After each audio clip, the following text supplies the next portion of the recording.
button open like this. You think this is cool? You think I'm the Jackie Shroff of comedy? Hi guys, welcome to the stream. As usual, as you can see, I'm always on time. Punctuality is my middle name. My second name is not. Okay. So yeah, let's do today's stream. Exciting stream today. We have some of the top human beings in the race of. My light fell off. Okay. Let's do this. Hi to everybody who's on today. Just before we begin, a couple of things to mention for everyone who's been donating on PayPal, which is PayPal, and Einstemojo.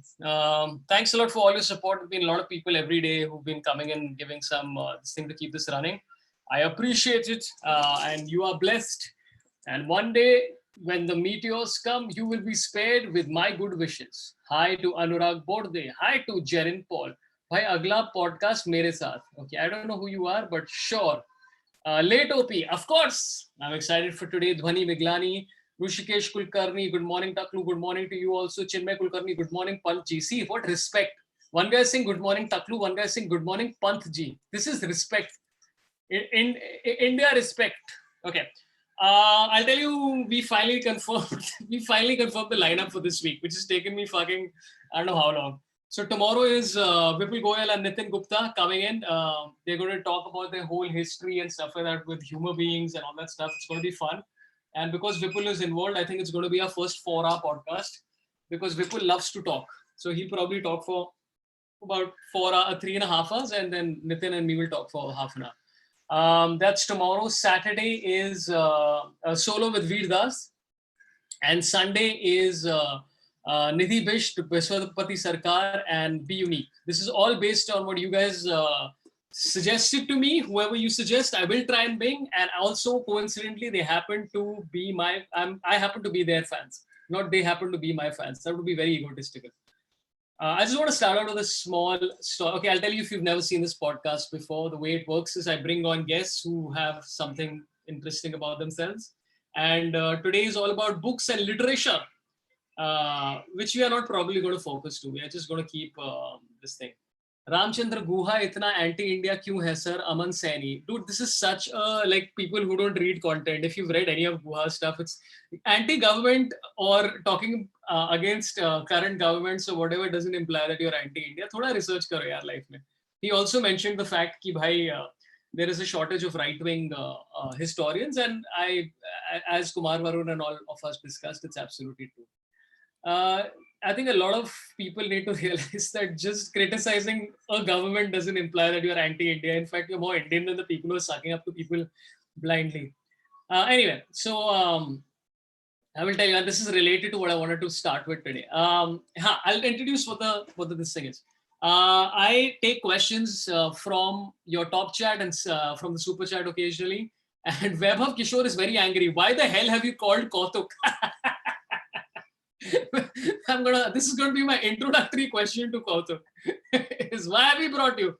Hi Sorabh, please get Gaurav Kapoor, Ramchandra Guha and Zakir Khan on the same chat. That'll be awesome. Dude, to get them separately was a lot of effort. So to get them together is virtually impossible.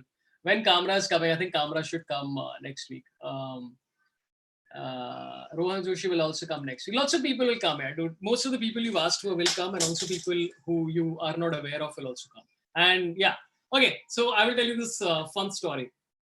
Okay, about 3 years back when I used to do like I used to have some expletives or whatever gali galoch in my comedy. So there's this guy who was 34, 35 years old, and youngish dude, and he got into a big one of these.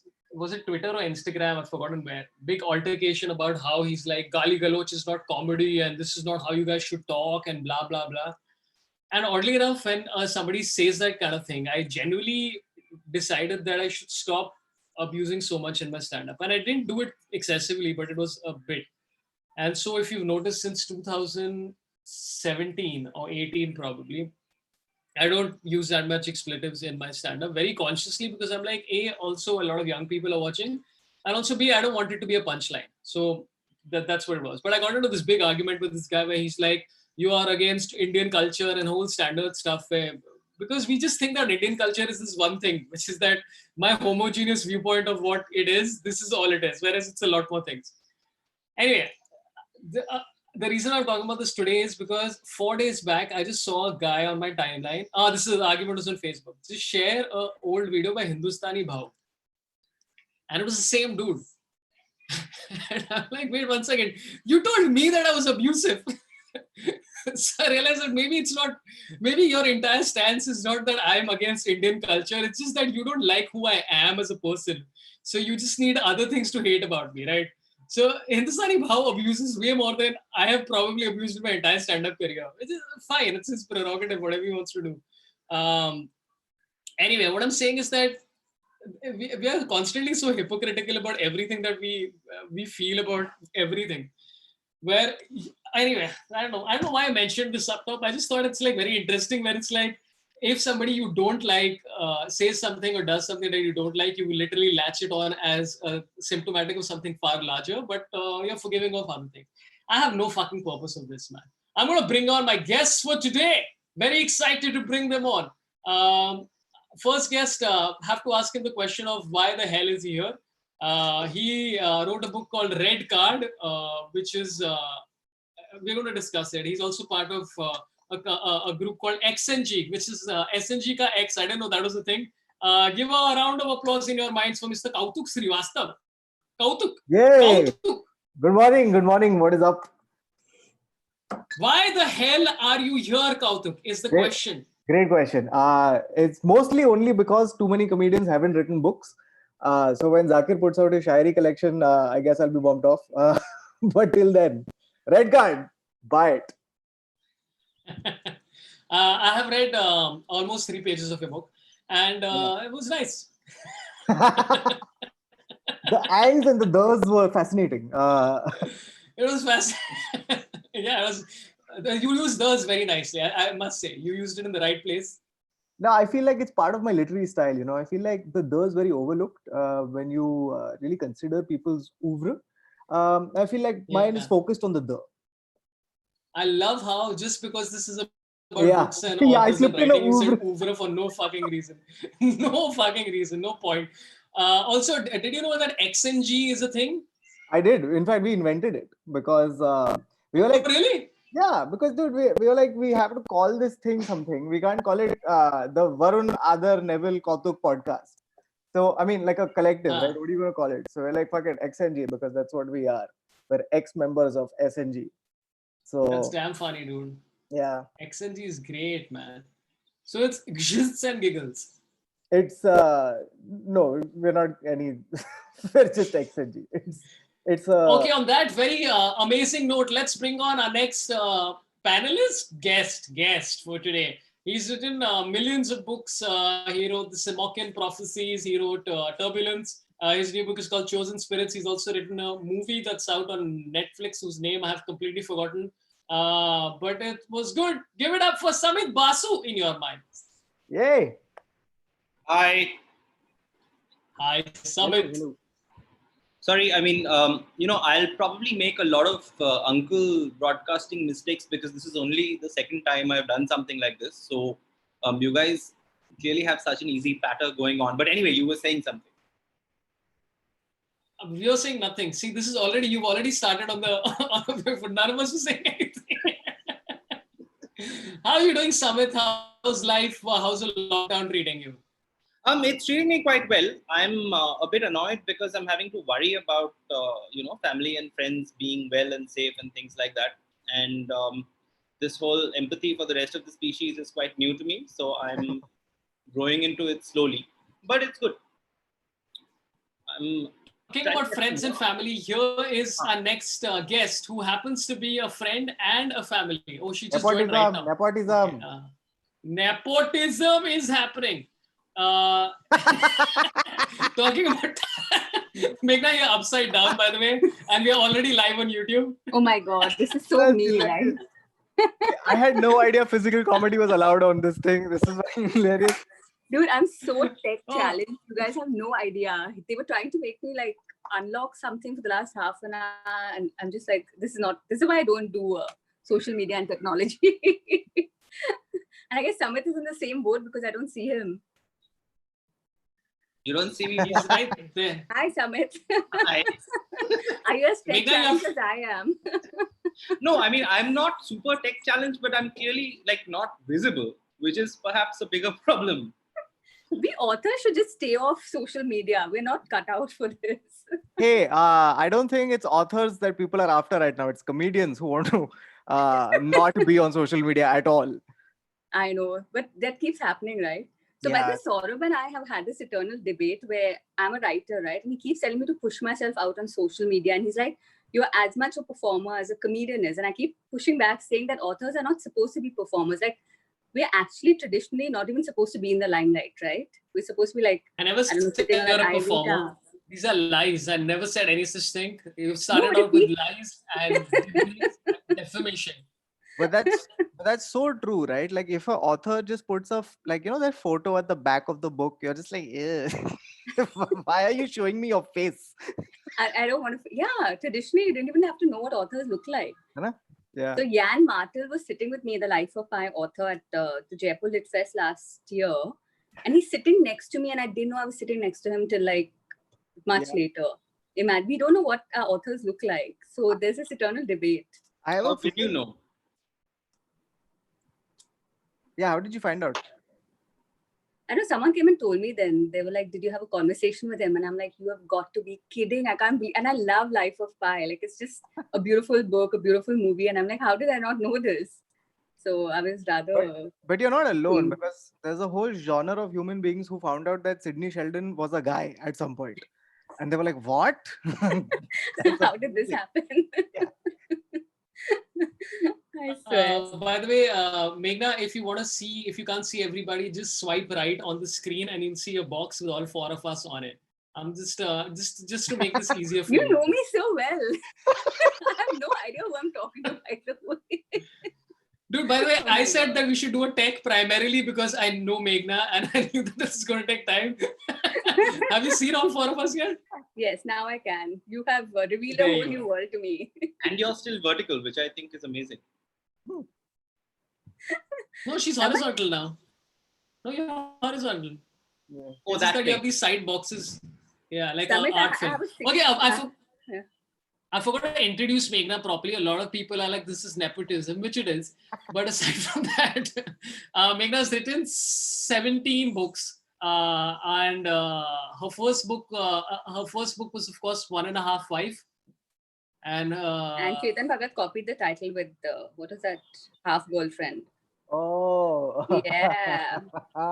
It made an impact. Allegations have been made right up top in this podcast that Chetan Bhagat has stolen the title. But I like that. And then you wrote promising 1/3 of the value. I should say no more. Is it one? And you also wrote a book called a series of short stories called Happy Birthday. Then you wrote a book called. Then you wrote a book with what's her face, which is feminist Rani. Then you wrote a book called Trouble with Women, which my mother said is pornography, and she refused to let me promote it. She said, I can't believe my daughter, my CD Sadi daughter, or so she thinks, is writing pornography, because apparently I wrote. Okay, I'm not going to say it here. Sorabh has told me to be very non-controversial, so I'm going to be very sweet. No, go for it, man. Live your life. Sorry, Samit. I'm saying you have promoted the book better. Like now. I think so. Oh, yeah. I think so. Fully. There were orgies and threesomes in that book, and I think it's one of the best books I've written because I challenged myself as an author to, get over my comfort zone. But my parents were very appalled, and they were like, "Please do not promote this book." So there goes the fate of that book. So go and buy Trouble with Women. Our parents hate the book, and that's why you should go purchase it. They've banned it in the Pant household. They do bonfire effigies during every holy eve, and just with Trouble with Women. So buy many copies and send it to your parents on Mother's Day. Samit, how is okay? This is the question to all three of you. Okay, I was talking to Ramchandra Guha the other day, and I was asking the same question, which I think is quite valid with regard to being an author right now. Where oddly enough, like barring all the stress and all the sadness that's around us, this might be the perfect time to write. Sure. Do you notice the silence, the stoic silence? I mean, some people have written whole novels during the lockdown and other people haven't been able to write at all. I'm very firmly in the latter category. And which has been okay because I had a book come out and at those points you don't have to really, also be typing at the same time. But it's either like the lockdown has either really fired up people's brains or just put them on mute. That's true. My brain is usually on mute. So the lockdown, it segued into that quite smoothly. Have you guys been writing? Have you guys got writing done over the last 2-3 months? I've been tweeting surprisingly more during the lockdown, and but like it's very difficult for me to get into like a longer project. I wrote one like a screenplay of one episode of a thing, and that's about it. And basically what I've realized, I'm just like not looking forward to the amount of Corona fiction that's going to come out. The amount of like pandemic fiction that's going to fucking flood the market right after this, whenever they can start shooting and publishing things. It's just going to be a deluge. So yeah. Sure. But it's difficult. It's very, very hard. I feel like you need to really carve out time between the bartan and the pocha to write that novel, and it's very, very difficult. So I did a crazy thing. I have a almost 6-month-old baby and an almost 3-year-old. So after my first daughter was born, I wrote 3 books: Feminist Rani, How to Get Published in India, and a small ebook called Holy 100, which is the Mahabharata, Gita, and Ramayana in 100 sentences. And now, after my second daughter was born, I went berserk and I've written 3 screenplays. Oh. So this is my first venture into screenwriting. So I thought I'm sick of being a poor writer. I think Samit will understand what I'm saying. You're underpaid. Disgusted. Yeah, it's ridiculous amount of work that goes into writing a novel or short story collection, and the sort of return on investment is honestly very little, both financially and otherwise. So I wrote a screenplay, which is now some very good news is coming out of it very soon, and I love it. I'm really enjoying the format. So I think both of you have also written screenplays, right? Yeah. Do you enjoy it more than novel writing, or? Oh, I enjoy the money so much. It's beautiful. Yeah, right. It's fascinating how it's so rewarding instantly, which a book is so not. Like I spent 6 years writing this fucking book and I'm making 4,000 rupees. No, and it's so strange to hear because I think a few days ago, Jeet Thayil was on Instagram celebrating wildly because a poetry collection of his had made some 2,000 rupees or so, but in royalties. And I think if you're not someone who's been in the publishing system, and if you haven't seen those checks come, and then sort of hopefully, oh, this is rupees. It's an Indian contract. Then I don't think you can understand how great that must be, especially for a poet to be making royalties. 100%. And in 4 figures also. So, but Meghna, in answer to your question, I really enjoyed writing screenplays. I've actually written a bunch which have not been produced and one which has. But at the same time, I think I've been spoiled because I've been writing books for 17, 18 years now. So, mostly whenever you're doing anything else other than writing a book, the lack of freedom becomes really galling after a point, right? And I'm sure anyone who's doing anything other than pure text, like even when you're writing for comedy, even when you're writing screenplays or what have you, the fact that, the other people involved in the process or the various constrictions that the audience imposes on you directly or indirectly, they put you in this box that is not of your creation is annoying. So, but on the other hand, the money is great when and also one other thing to add would be that there's a major shift between when you're writing when you're writing a book, you're a solitary creature, right? It's just you. Screenplays are so much more collaborative, right? There's just it's a different mindset, and a lot of it, like, you have to be like less precious with the work. You got to let other people's opinions in. Like the screenplay I was writing right now was with Varun Thakur, and and because we work together a lot, it's easier. But I would imagine that with if you're just thrown into a system with a group of writers, it's much different and very difficult if you're used to solitary writing.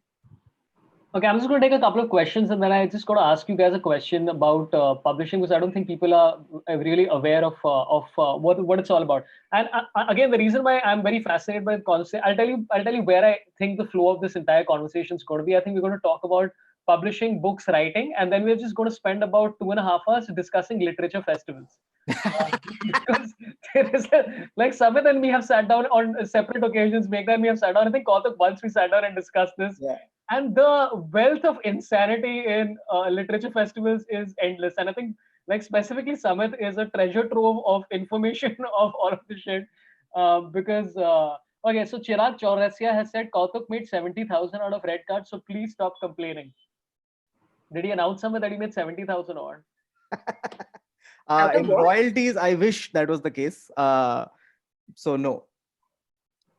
No, but why is he saying 70,000? Can I just reveal that for non-fiction? So I've written short stories which I've not got any royalties from that yet.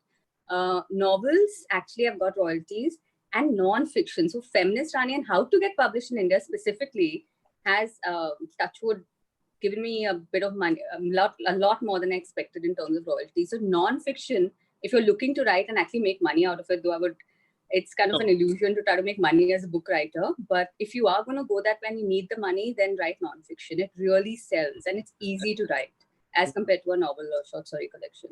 You can win. You can win somehow.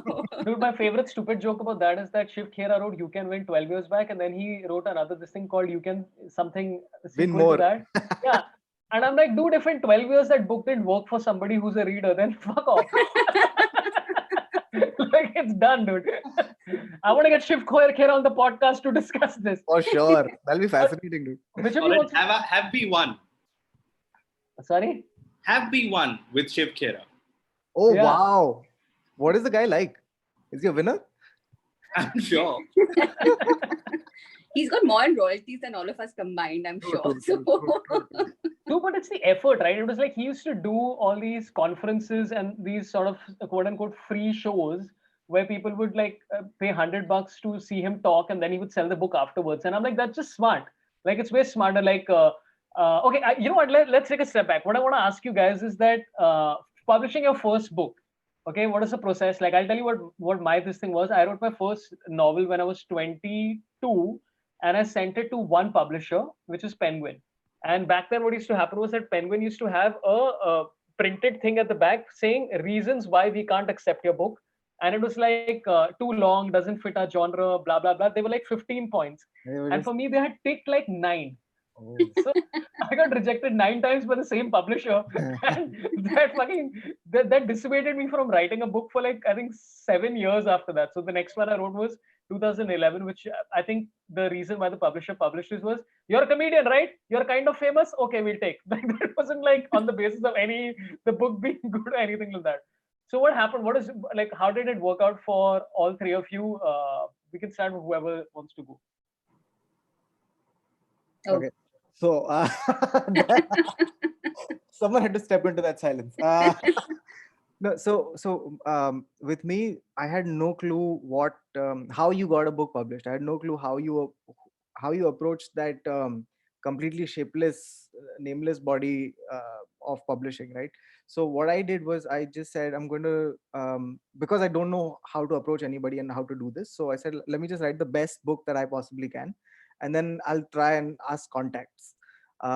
So I wrote 3 drafts of Red Card over 6 years.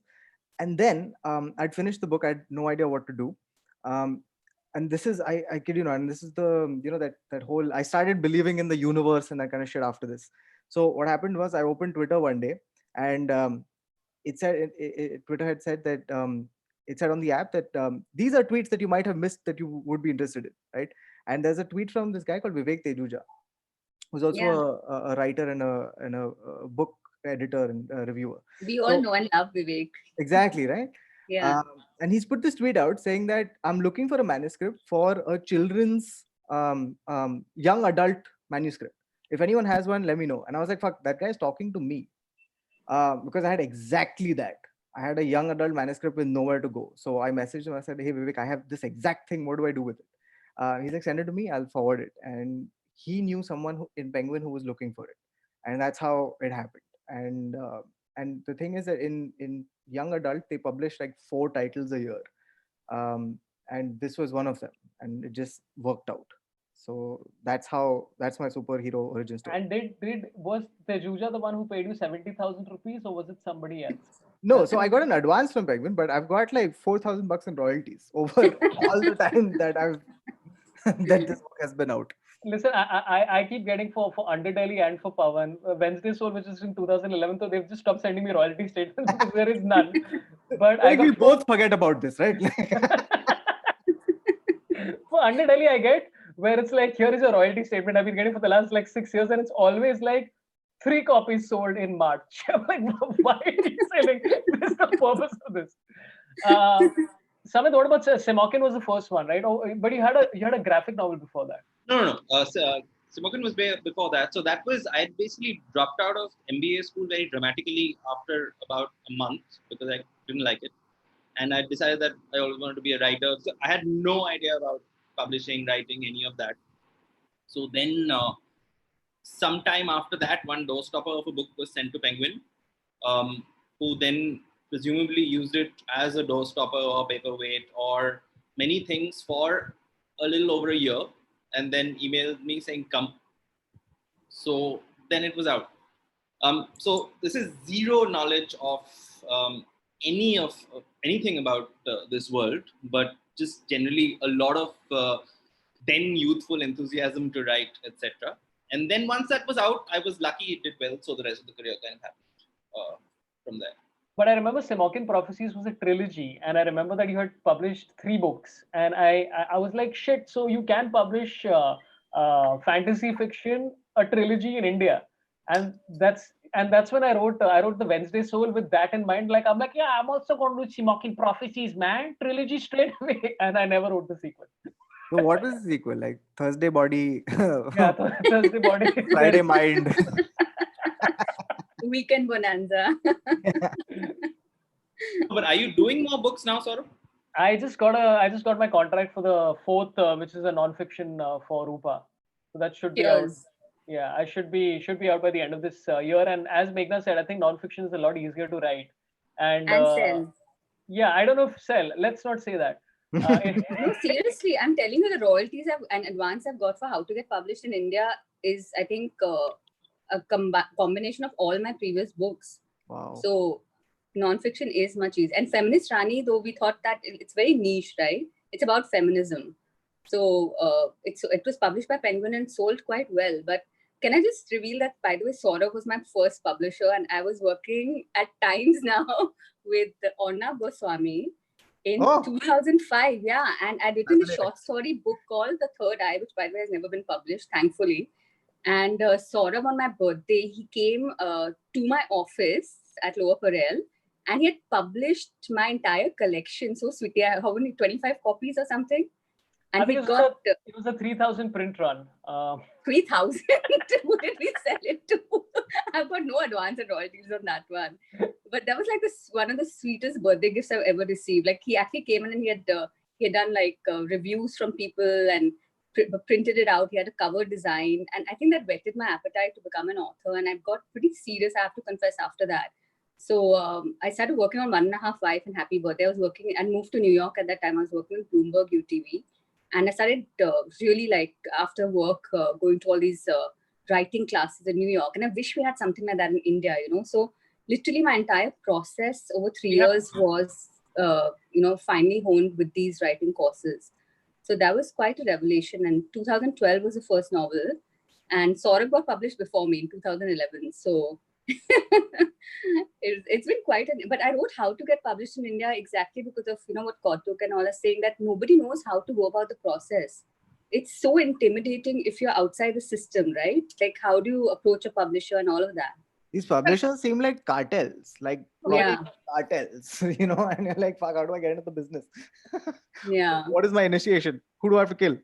It's very different now. I feel like that's for screenwriting also, like you have to have contacts or what. I don't know. It seems so intimidating, the whole process. Like, how do you approach producers? How do you get a director on board? So, I mean, I think it's just that initial step is always, but after 1.5 came out, and, then Random House approached me and they said, we loved your book. Do you have anything else? And that's how Happy Birthday, the stories came out. So I think once you have your foot in the door, it gets much easier, is what my experience has been, at least. Samit, you were saying something about how it is right now. Yeah, I'm saying it changes very drastically once every 5 or 6 years as well. So, for example, the way that I had started, or the way that Sorabh had attempted to start before eventually writing his first book, that sort of thing would completely not work now. No one would even look at your book in the slush pile of the publishing house, or even write back to you saying this is why we rejected it, because there's just this huge mass of things.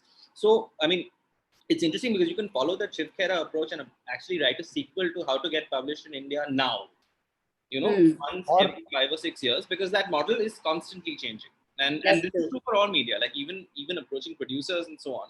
It's something where now I think now there's this glut of information about getting published and all of that on the internet. Also, many of it not very good.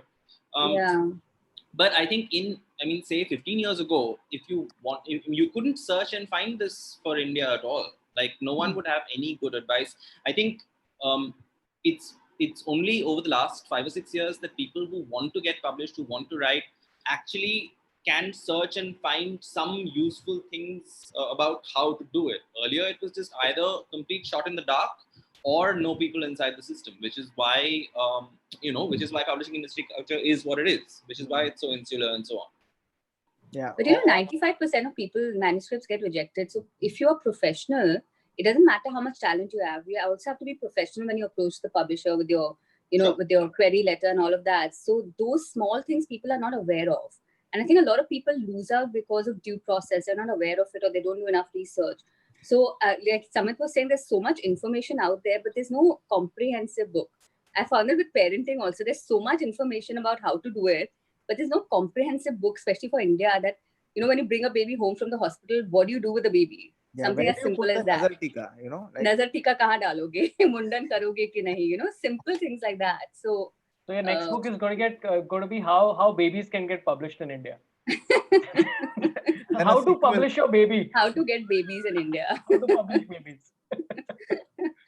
Sorry, Kautuk, you were saying something. No, I was just saying, I made that amazing joke. No, I was just making another amazing joke on top of yours, which was that. Yes, please proceed. Yeah, another thing that you should write, Meghna, is a sequel to Feminist Rani, Incel Raja. It should be next. We're thinking of Feminist Raja, by the way. Oh, you are? There's a huge shortage of real feminist men out there. Like, trust me, even with finding men who proudly claim to be feminists and are not hypocritical about it or have figured it out, it's still a conversation, right? We're all trying to learn the ropes about what equality really means. Feminist Raja is basically what you put in your Tinder bio so that you can get a date. And then you can eventually reveal that name, Bas Raja. MCP Raja. We have a couple of questions. Chinmay Kulkarni, I'll just read out all the comments and comment on one of the comments, which is Manava Avasthi Singh, that is sapiosexual to Kautuk for some absurd reason. Anyway, Chinmay Kulkarni, $400 saying, is there a process that the panel follows while writing a book and or screenplay? Would like to hear about it. Anindya Sundar Paul says $200. Ali Sethi, Ayushman and Zakir on one of the podcasts, please. It'll be so awesome. Zakir has already come on the podcast. Ayushman, I will ask, but I don't think he usually does most of these. Yogesh Kardame says 100 rupees. Recommend some of your favorite books. I'll do that. I'll ask that question towards the end. Sunny George has made an allegation against me, which I would like to counter. 200 rupees, he said, did an auditorium show with Sorabh in Chennai. 70 people turned up in a 500-seater. He made more money selling his book at the show than we did. He was kind enough to buy us drinks post the show, though. This is an absolute lie. Okay, this did not happen. There were not 70 people. There were at least 100. Okay, I just wanna counter that. And more importantly, I did not make any money selling my books. I sold 15 copies, which made me zero money, because the way it works for me is that when I sell a book at a show, I buy the book from my publishers for $120 and sell it at my shows for $100. So I'm making a loss immediately, but I just think that it's nice that I think people who watch my comedy or enjoyed it will buy it. But see, You know what I Samit, like about this, Sorabh, is Yeah. you're so truthful on this on the stream, in the sense that anyone gives you $200, you'll say anything they write. You should give them $300 back and say nahi bolunga. Like, that should be the stream.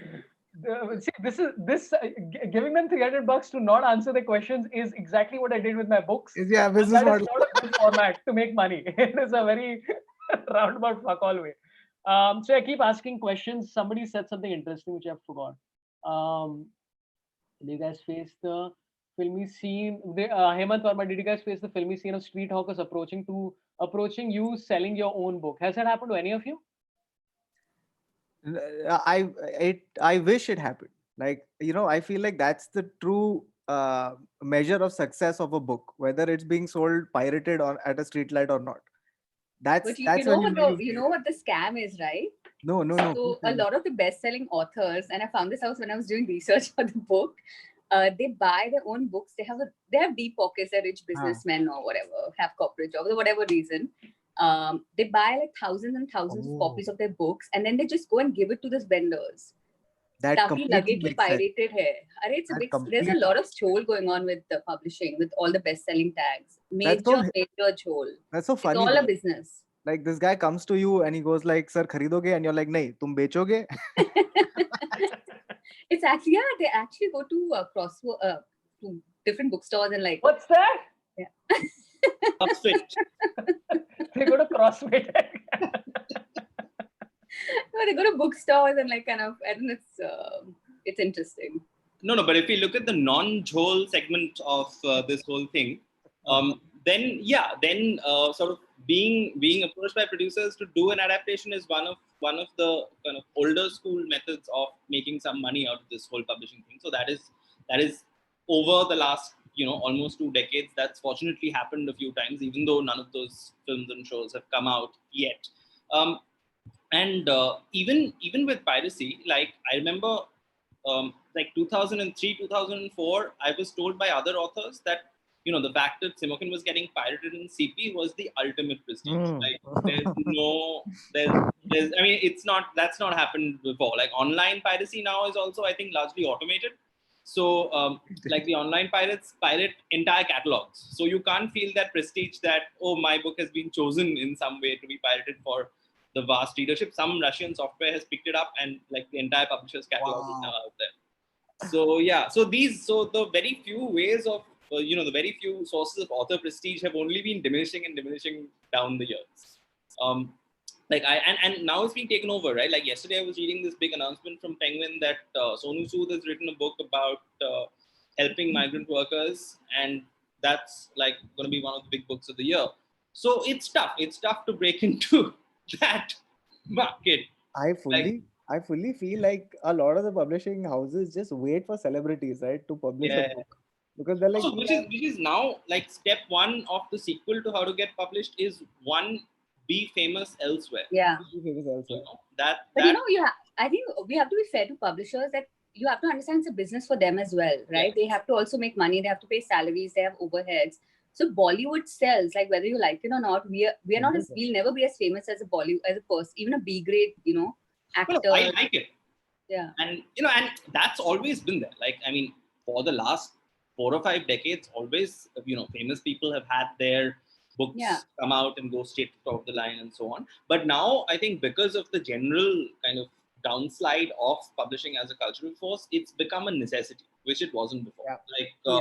The middle has been squeezed out of publishing entirely. So you either have to already be super famous to break in, or you have to have some kind of lottery winning indie success, or one of the slightly jolly business plans that you were beginning to discuss earlier. But it's very, I mean, I certainly feel like if I started writing now, I would not have been published at all.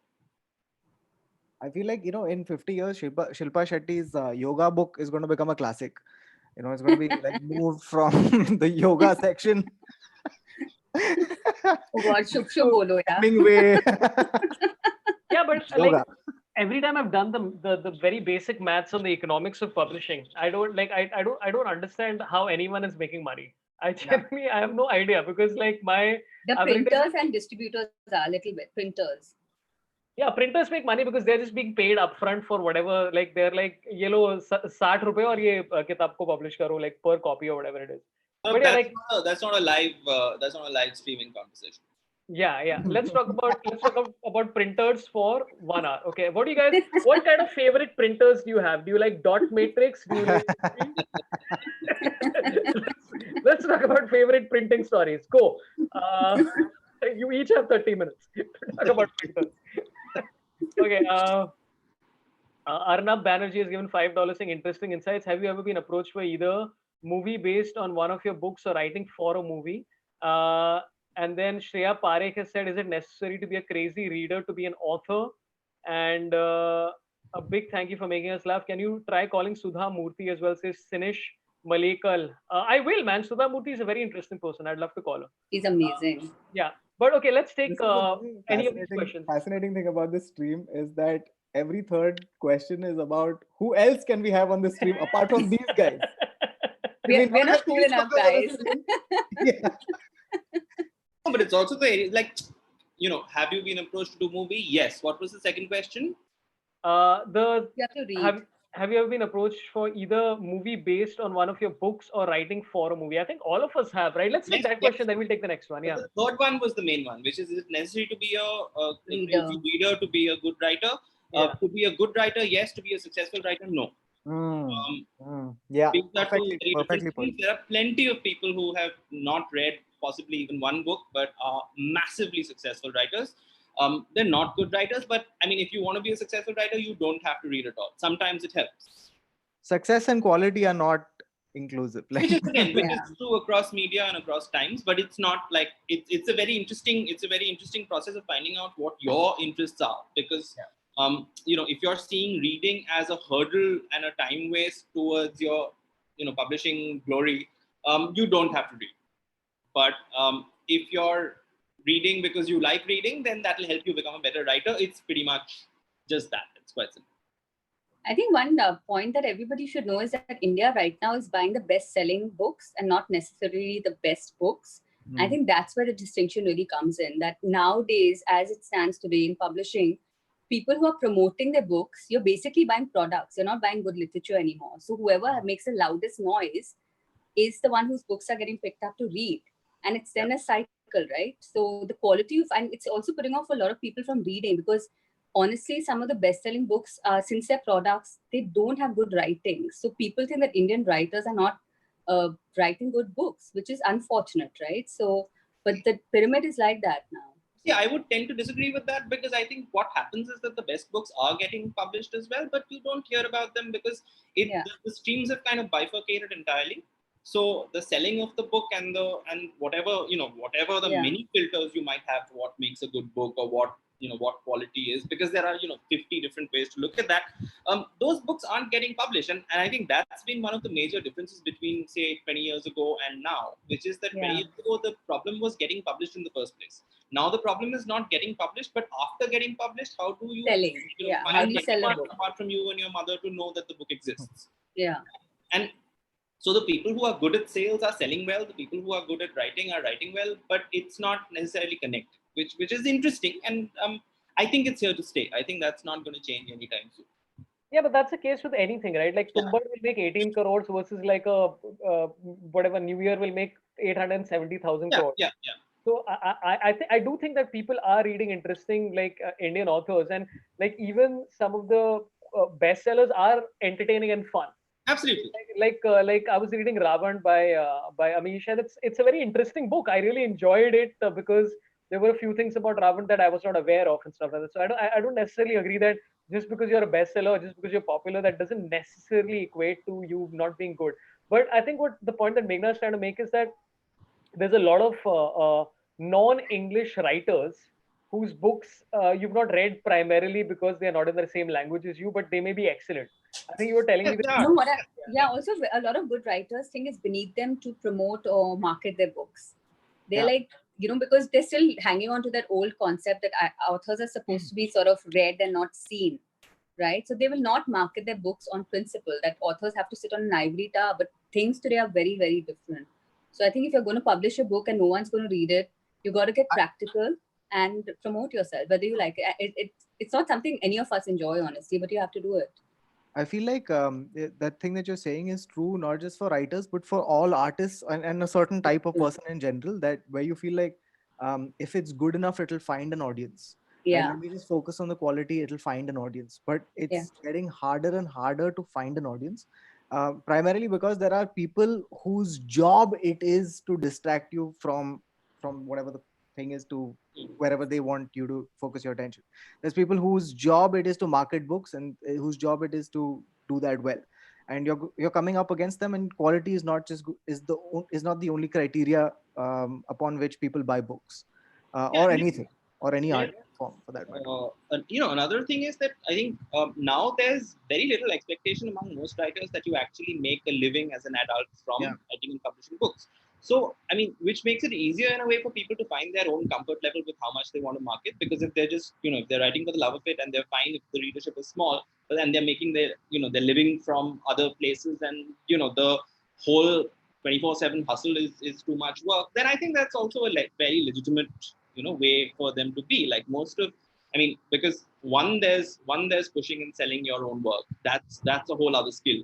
The other is the skill where you kind of get the more old school kind of institutions, festivals, and so on to kind of support your work while your books don't sell, which is again a whole other skill set.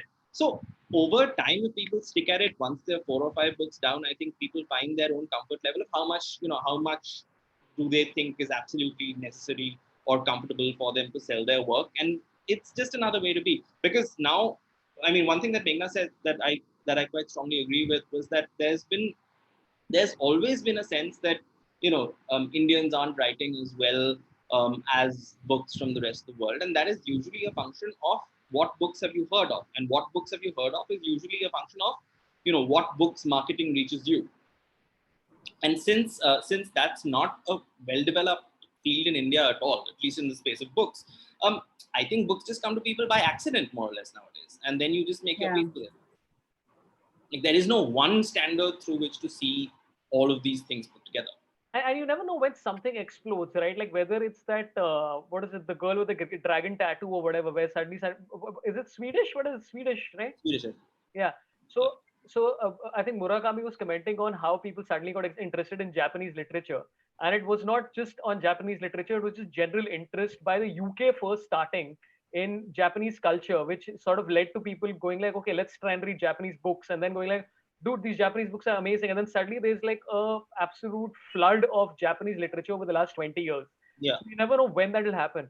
And I think Simokin, for example, has been translated into like a lot of foreign languages. Not a lot of languages, but it was, I now realize many years later that the reason why, I suddenly got a lot of attention from the newspapers back when newspapers used to cover books was actually not because anyone was interested in fantasy trilogies or anything like that, but because here's a young person who has dropped out of IIM for some reason and he's published a book.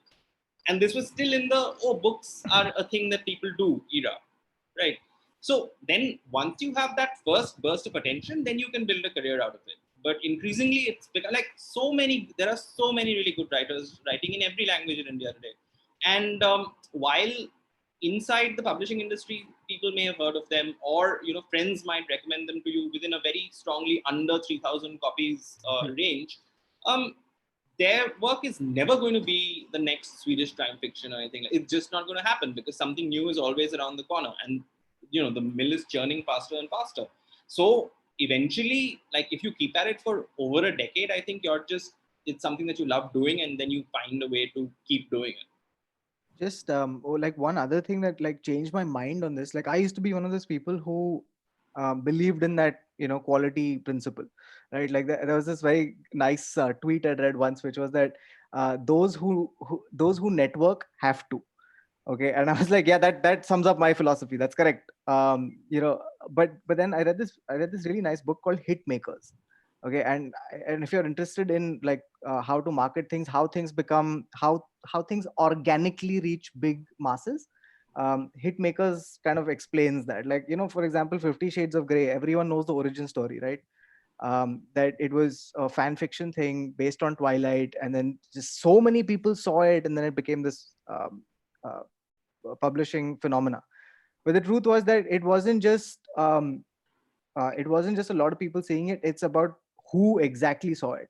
And basically there were people in the publishing in this industry who that book went to, and it got spread amongst book clubs, and that's how it sort of so you basically need these hidden influencers and things like that that make a difference. And in today's world, an organic hit is difficult.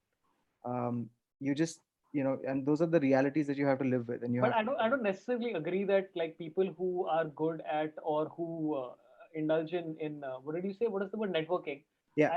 Dude, I think it's a fucking awesome skill. Like, okay, you know what? No, I agree. I totally Yeah. agree. I used to think that, so that the quote was that those who network have to. And it's true for like a percentage of people who network, but Yeah, it's but not true for that's everyone. true for a percentage of people. Like there's a percentage of people who shove oranges up their ass. Like I mean, it's like it's not. No, I it's mean a not- larger percentage, but yeah. Although, do you remember the name of the person who said those who network have to? No, I'm sorry, I forgot. That's the problem. That's the problem. Yeah, yeah, Someone, yeah. It's someone on the internet. It's a who it is. tweet So that got. I completely identify with what you're saying, and I used to have this, and this is something that where in a situation where I'd had a couple of successful books out and no social skills whatsoever, not that I have any now. I was like, oh, no one needs to network, and it's fine if the work is good, it'll find an audience. That's rubbish. Yeah.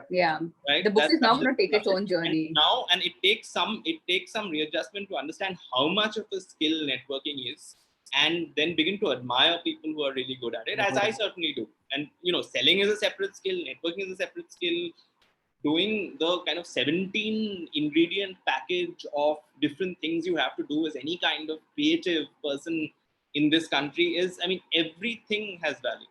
Man, So- I feel like this problem stems from this glorification of these Van Gogh stories. These, oh, the artist found himself and they found an audience, and now look at where they are, and you should also be poor all your life. Like it's those kind of like narratives that really fuck things up. Like you have to work through those.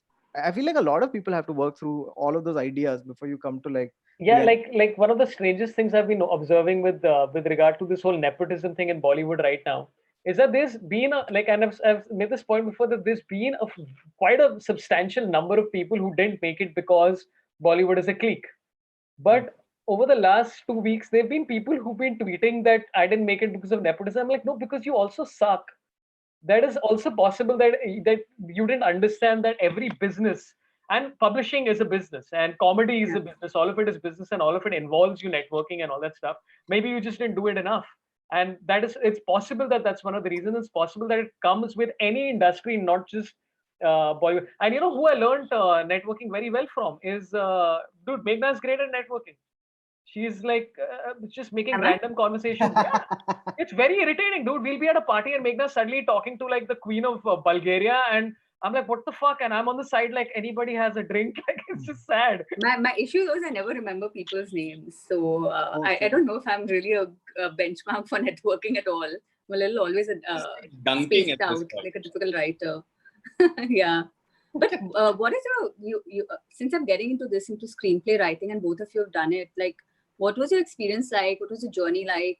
Is it difficult? Are there a lot of gatekeepers? Like some of you were mentioning that with novels, it's just the editor, and then the book reaches the reader. But with the films, there's so many gatekeepers involved, right? Producers, directors, camera people, marketing people, studios. So how does it all sort of come together? Very slowly.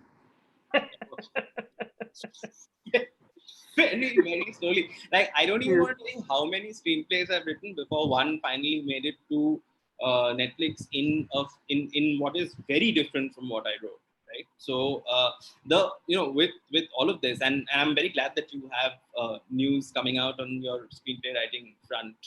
But the thing is, it needs 300 pieces to be in alignment before you go from the idea to something coming out on screen. Wow.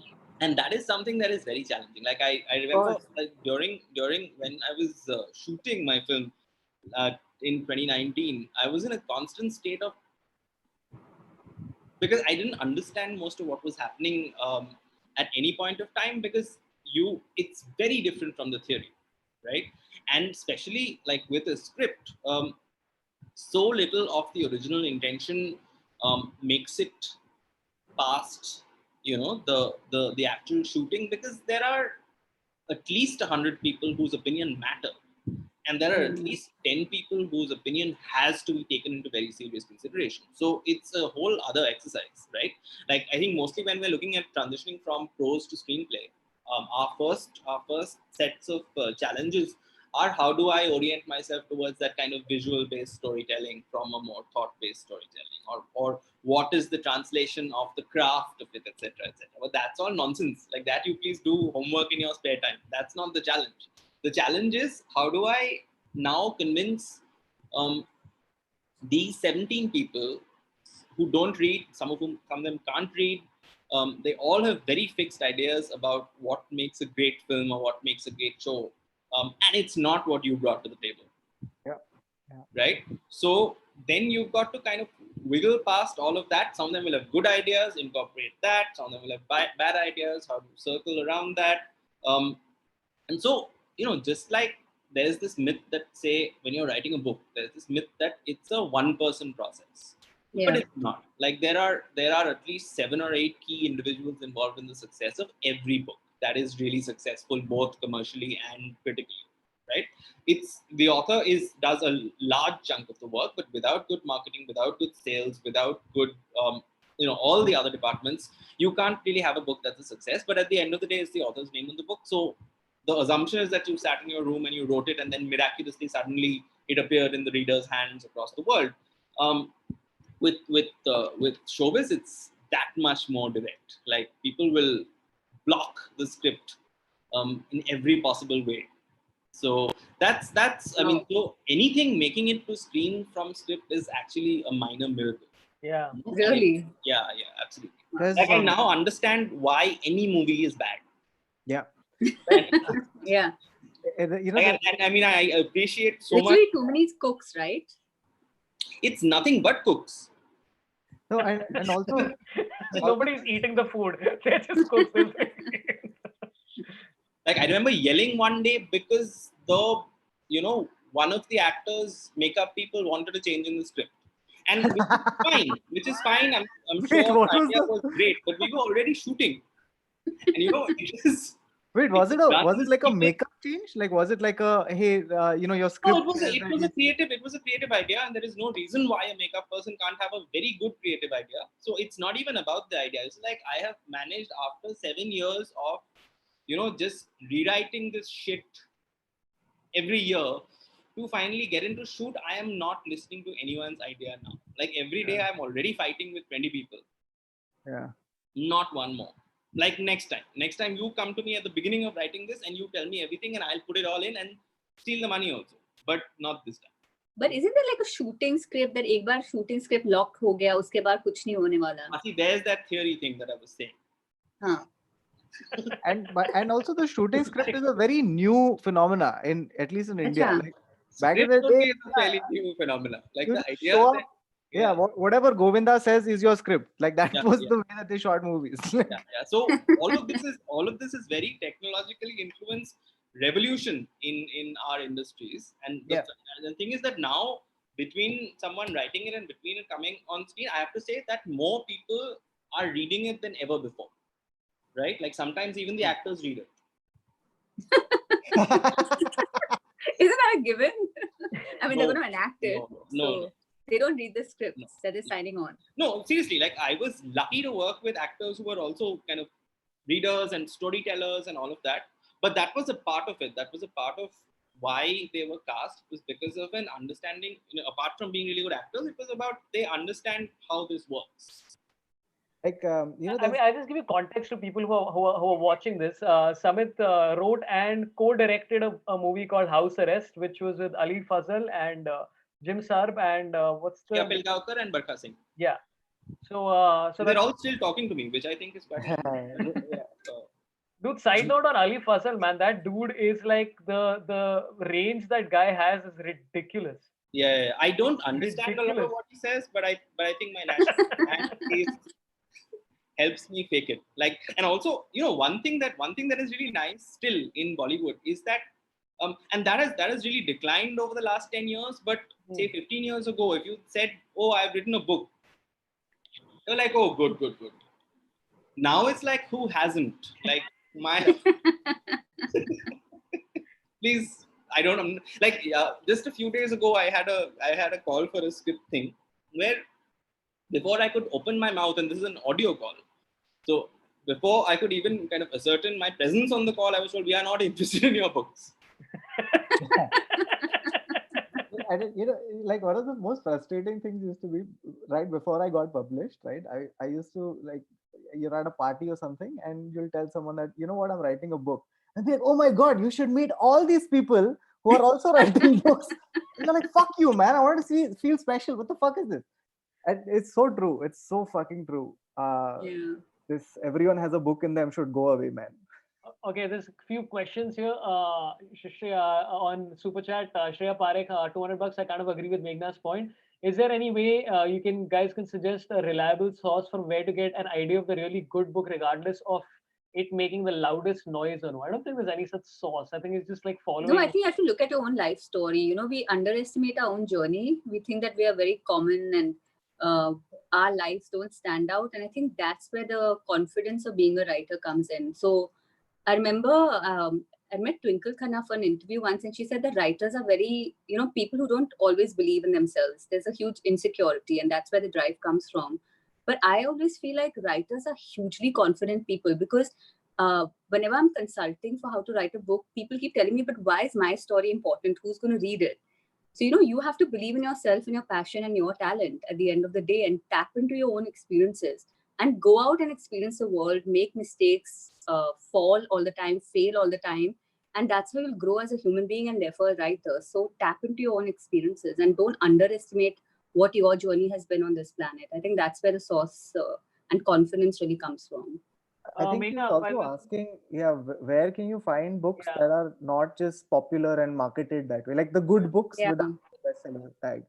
I think the key is to follow people who are in publishing and all that stuff on Twitter and just see what kind of things they're recommending. Vivek Tejuja is one guy who keeps putting out books constantly. Yeah. So that he's generally an interesting resource for all this stuff.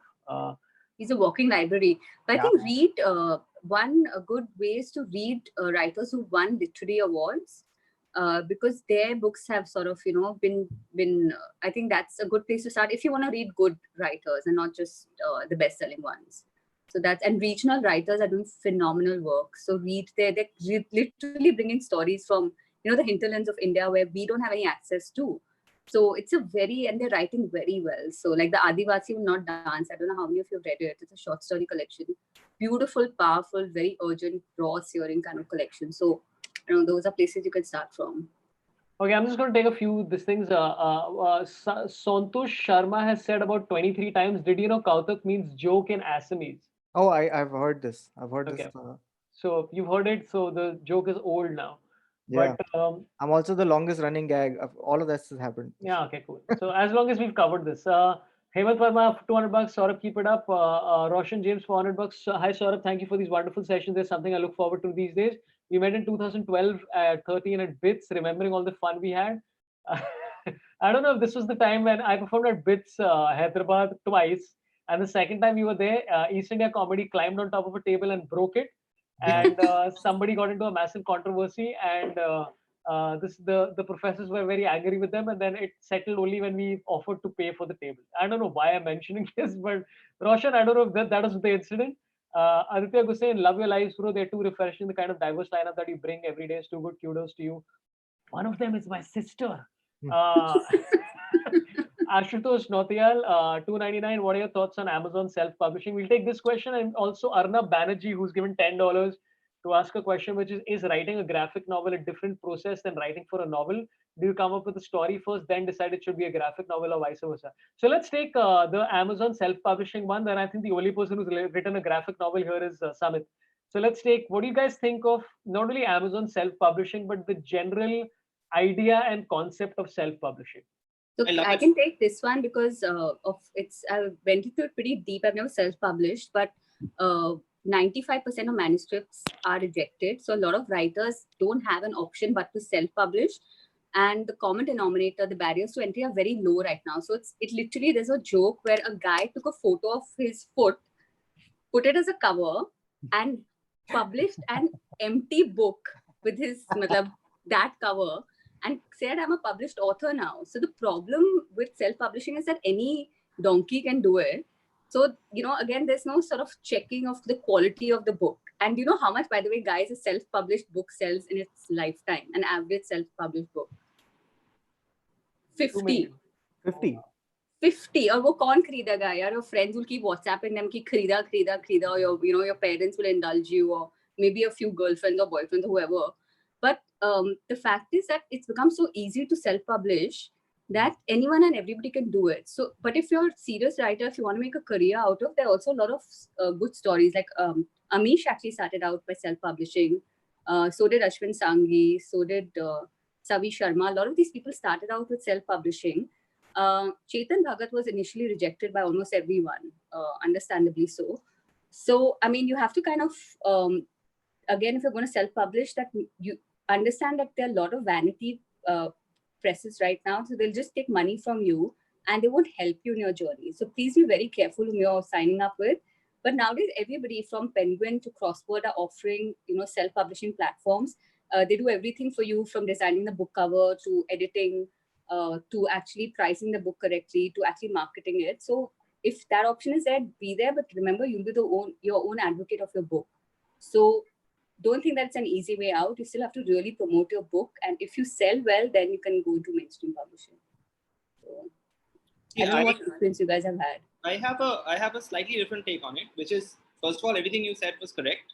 I also feel that I think people should self-publish if they don't fit in a certain set of criteria. So if they are not writing a book which publishers already know how to sell, right? If they are not writing a book that has a potential audience outside the country or on a global scale or something like that. If they don't have a book, basically that is not pretty much within the lines of what people can make a hit out of in the industry. And if they're not famous for something else where they're marketable regardless of what they write, then I think that someone who has gone through the process of writing a book should put it out through whatever medium, because waiting for that perfect deal, it will not come unless the rest of your life changes drastically. So, earlier there was a sense that a mainstream publisher added a certain, that gate-kept quality of some description was attached to the book. But now it's become so much oriented towards how many copies of this book can we sell immediately, that there are a lot of very good books that will never find a mainstream publisher. And below the mainstream publishers, like below the top 6 or 7 mainstream publishers, is this vast list of scam publishers, right? Yeah. So these vanity presses, indie publishers and they'll destroy you. There are all kinds of publishers who have not figured out yet how to do their publishing business, but are very happy. Like I've so many writers have written to me down the years saying that some new publisher has taken their entire IP. Now they can't get the book back. These people, like all kinds of hustlers are in the market. So that middle area your book is not going to emerge from that swamp, right? So if you can't get one of the big publishers and you don't know what to do next, and you can't let the lack of a publisher stop you from writing, is what I'm saying, right? And it always makes much more sense. Just put it out on Amazon, and then you can start your next one, because at least it's not like I'm sitting with this book I wrote, no one wants to publish it, my whole dream is dead. Of course, self-publishing won't be the same, the same journey as someone who's kind of won one of the lotteries of writing. But my whole take on it is that nothing should stop you from writing more. Like, you can't let other people's gatekeeping and other people's filtration processes make you decide, I can't do this, I'm going to stop. So I mean, like increasingly internationally, there's a lot of books which first, after becoming self-publishing hits in whatever way, then find mainstream publishers. Like you were talking about this one, 50 Shades earlier, but there are so many other books, especially in kind of less explored genres, or things like translated books, right? Which publishers, at least for the next decade, they're not going to take them seriously in terms of the commerce of it. But they might become hits on the internet. You never know. So that's really, that's the last 4 or 5 years. Like before that, I would have said don't self-publish. But now I think one should. No, and just to add to like this very rich discussion, which is that, like, I feel like this is a thing that happens in every art form, right? That eventually there's like a set pattern and everyone goes like, oh, that's how you do things. But that's not true. I mean, back in the day, people used to, even for stand-up, people used to say that, oh, you shouldn't put out a YouTube video because blah, blah, blah, blah, blah. And that's changed. And things will always change as long as if you are trying to find an audience, do it whichever way you can. If you think a blog will get you the most readers, fucking go for it. Yeah, I mean, exactly. Just don't think of how it should be done is not your concern. I think that's very interesting because Sorabh, when he started out as a stand-up comedian, my parents couldn't understand what he was doing, so they'd introduce him as stand-by comedian. And look at the journey after that, right? Look at how popular stand-up has become as a career option since then. So Sorabh, I like how you said stand-up has become popular, but not me. So, you are very famous, dude. Listen, and okay, by the way, I mean, I don't want to get into controversial lines, okay, but I just want to say that the first time Meghna and me met as human beings, she slapped me in the face. So I just want to ask about. We're only 14 months apart, by the way. So I'm glad you guys are not twins. There would have been some internal kicking happening clearly. And then promoting each other's birth and doing nepotism from there. But by the way, this is the reason why I'm asking this question, Meghna, is that why did you slap me the second you saw me? Do you want to tell me about this, or do you want to tell our viewers about this violence that you perpetuated against their hero? So can I please tell you all, whenever Sorabh is like one of the sweetest people I've ever met, but whenever we're in public, he becomes very stoic towards me. Okay, so we attended this really fun, remember the podcast with Munjal we did? She says she's fine. This awesome podcast, and he called us to talk about when we were introduced to sex, okay, which is a very odd topic for a brother and sister to have, but for some reason it worked. And he was talking about, how our journey as brother and sister were also. And I was like, oh, Sorabh is the sweetest. He's the nicest brother, blah, blah, blah, being really nice to him. And his response was like, yeah, Meghna, she's okay. So you can listen to the podcast, by the way. It was a joke format. There was a joke format where the joke format works where it's like if somebody's been effusive about you, you're supposed to like, it works as a joke format. It's not a reality. You're still dodging the question about why you slapped me when you met me first.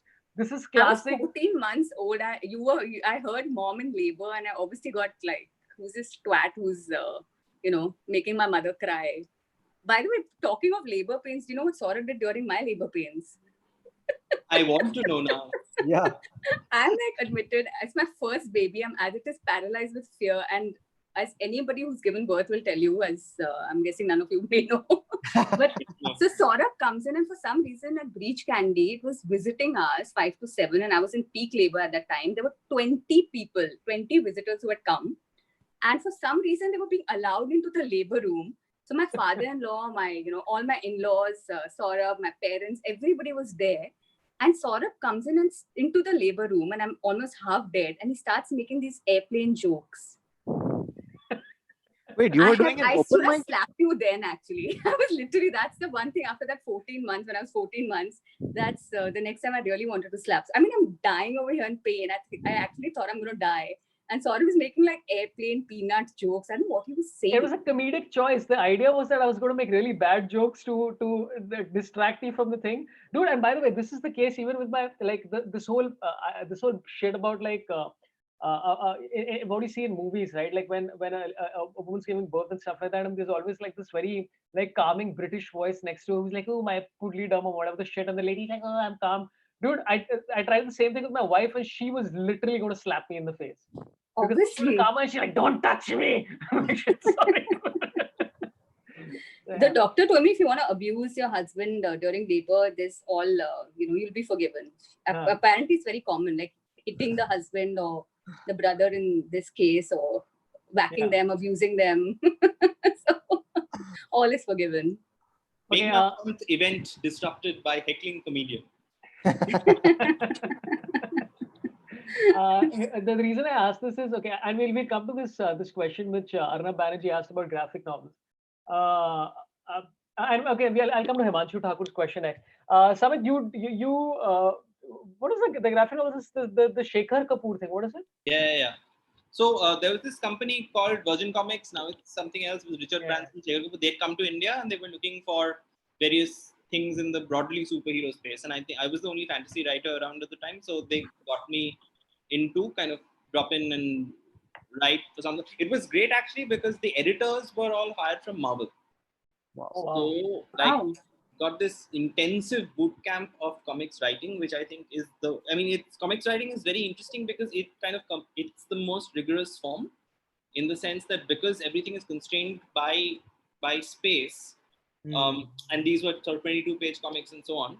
So it's like screenwriting, but you also have to describe each frame. Which is quite a challenge. So you've got to kind of reorient, and especially for someone who had only done prose up to that point and some theater, it was very interesting trying to describe the visual language of something that was essentially a screenplay in freeze frame, so to speak. That was the kind of, and obviously not all comics are like that, but these comics were like that. Like superhero comics are much more cinematic in that sense. So it was like really you have to kind of break down the entire way of thinking about writing. It's kind of similar to what you have to do when you're writing screenplays. So it was a vast learning exercise really, and I always kind of, and I mean, I think that comics writing should be part of a lot of writer training program, because it really helps people figure out what kind of writing they want to do. As in whether you're organically a screenplay writer or a prose writer or a comics writer, you can do all three, but there's one which will speak to you the most, and comics writing is the best way to find that out. But it's very difficult to get it published. Remember, we had this conversation, Samit, I called you a couple of years back. I wanted to write a graphic novel on feminism. Yeah. And the publishers were all against it. They're like, it's too expensive. We can't publish something like that. So I'm glad I was not being negative for no reason. Yeah. Because that whole scene, like the publishing industry never really managed to sell graphic novels that way, because that the whole comics publishing model is much more like the entertainment industry. So it's mostly IP owned work for hire things, and that doesn't fit very well with traditional publishing. But that's a very, it's like a coffee table book. It's very expensive to produce also, right? Yeah, especially for the small number of copies. So like mass producing comics is relatively cheap, but doing it on the publishing model with printing costs and so on is very tough, which is why we haven't really seen like that much buzz about the graphic novels scene in India over the last decade or so, because it's just publishers haven't really managed to figure out the economics of it. Though there's no shortage of talent, just like there is with so many other things, which is also why so many of the talented younger creators are doing webcomics now, because you avoid the whole pricing, printing. But we never had like a 21st century, like a Tinkle Comics or Supandi or Chacha Chaudhary. Why is that? We have them, but it's just that you don't really get to hear about them, and that's a marketing lag. So all the and this is what I've always found quite frustrating down the years, is that, so for example, people who are not on social media a lot, right, genuinely don't know still that there's been, say, a stand-up comedy revolution in India, which seems amazing, right? Because it seems to be something there's been so much noise about, so much news about over the last 5 or 6 years.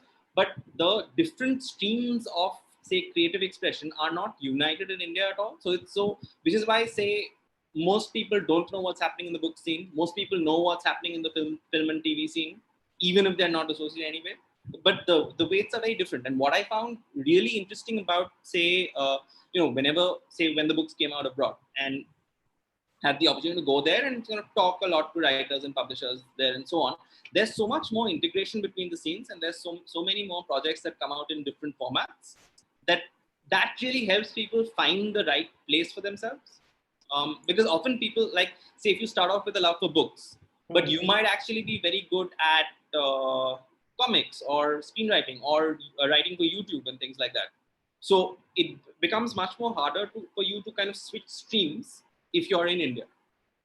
Hey, Samit, just want to ask you one more question about graphic novels. When you write it, do you get a say on how the illustrator draws it? Like if they've drawn a panel of yours and you're like, that's not exactly how I thought it would. Is that how that works? Like they change it? No, see, first of all, I haven't written comics in about a decade now because I'm old.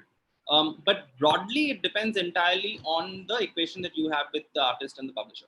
So, which is kind of like how any kind of creative argument gets settled in any collaborative industry. Which becomes, at the end of the day, it becomes a matter of clout, right? Like if the argument goes on, eventually there is one person in the room who's okay, shut up and do what I say.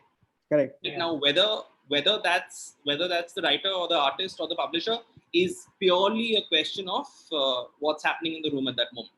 But like, what would be the ideal thing? That it would be collaborative, right? Like the ideal thing is that both of them agree. But what often happens is that so there are certain companies that are more artist oriented. There are certain companies that are more writer oriented. It depends on there's no clear answer, because it is at the end of the day supposed to be a very collaborative process. But then it depends on the individuals. Like I've worked with artists who have, being artists, just completely done their own thing, which is not related at all to what I wrote. Yeah. So then it depends on the writer's maturity also to see which of them are actually better than your idea. Right. And to celebrate those and to tell him to shut up and read all the others. Right. Yeah. So it there's usually a few arguments, but there's no fixed rule. Like if you're Neil Gaiman writing a comic, then it doesn't matter. Yeah. And you're not going to tell Jack Kirby, no one is. Yeah.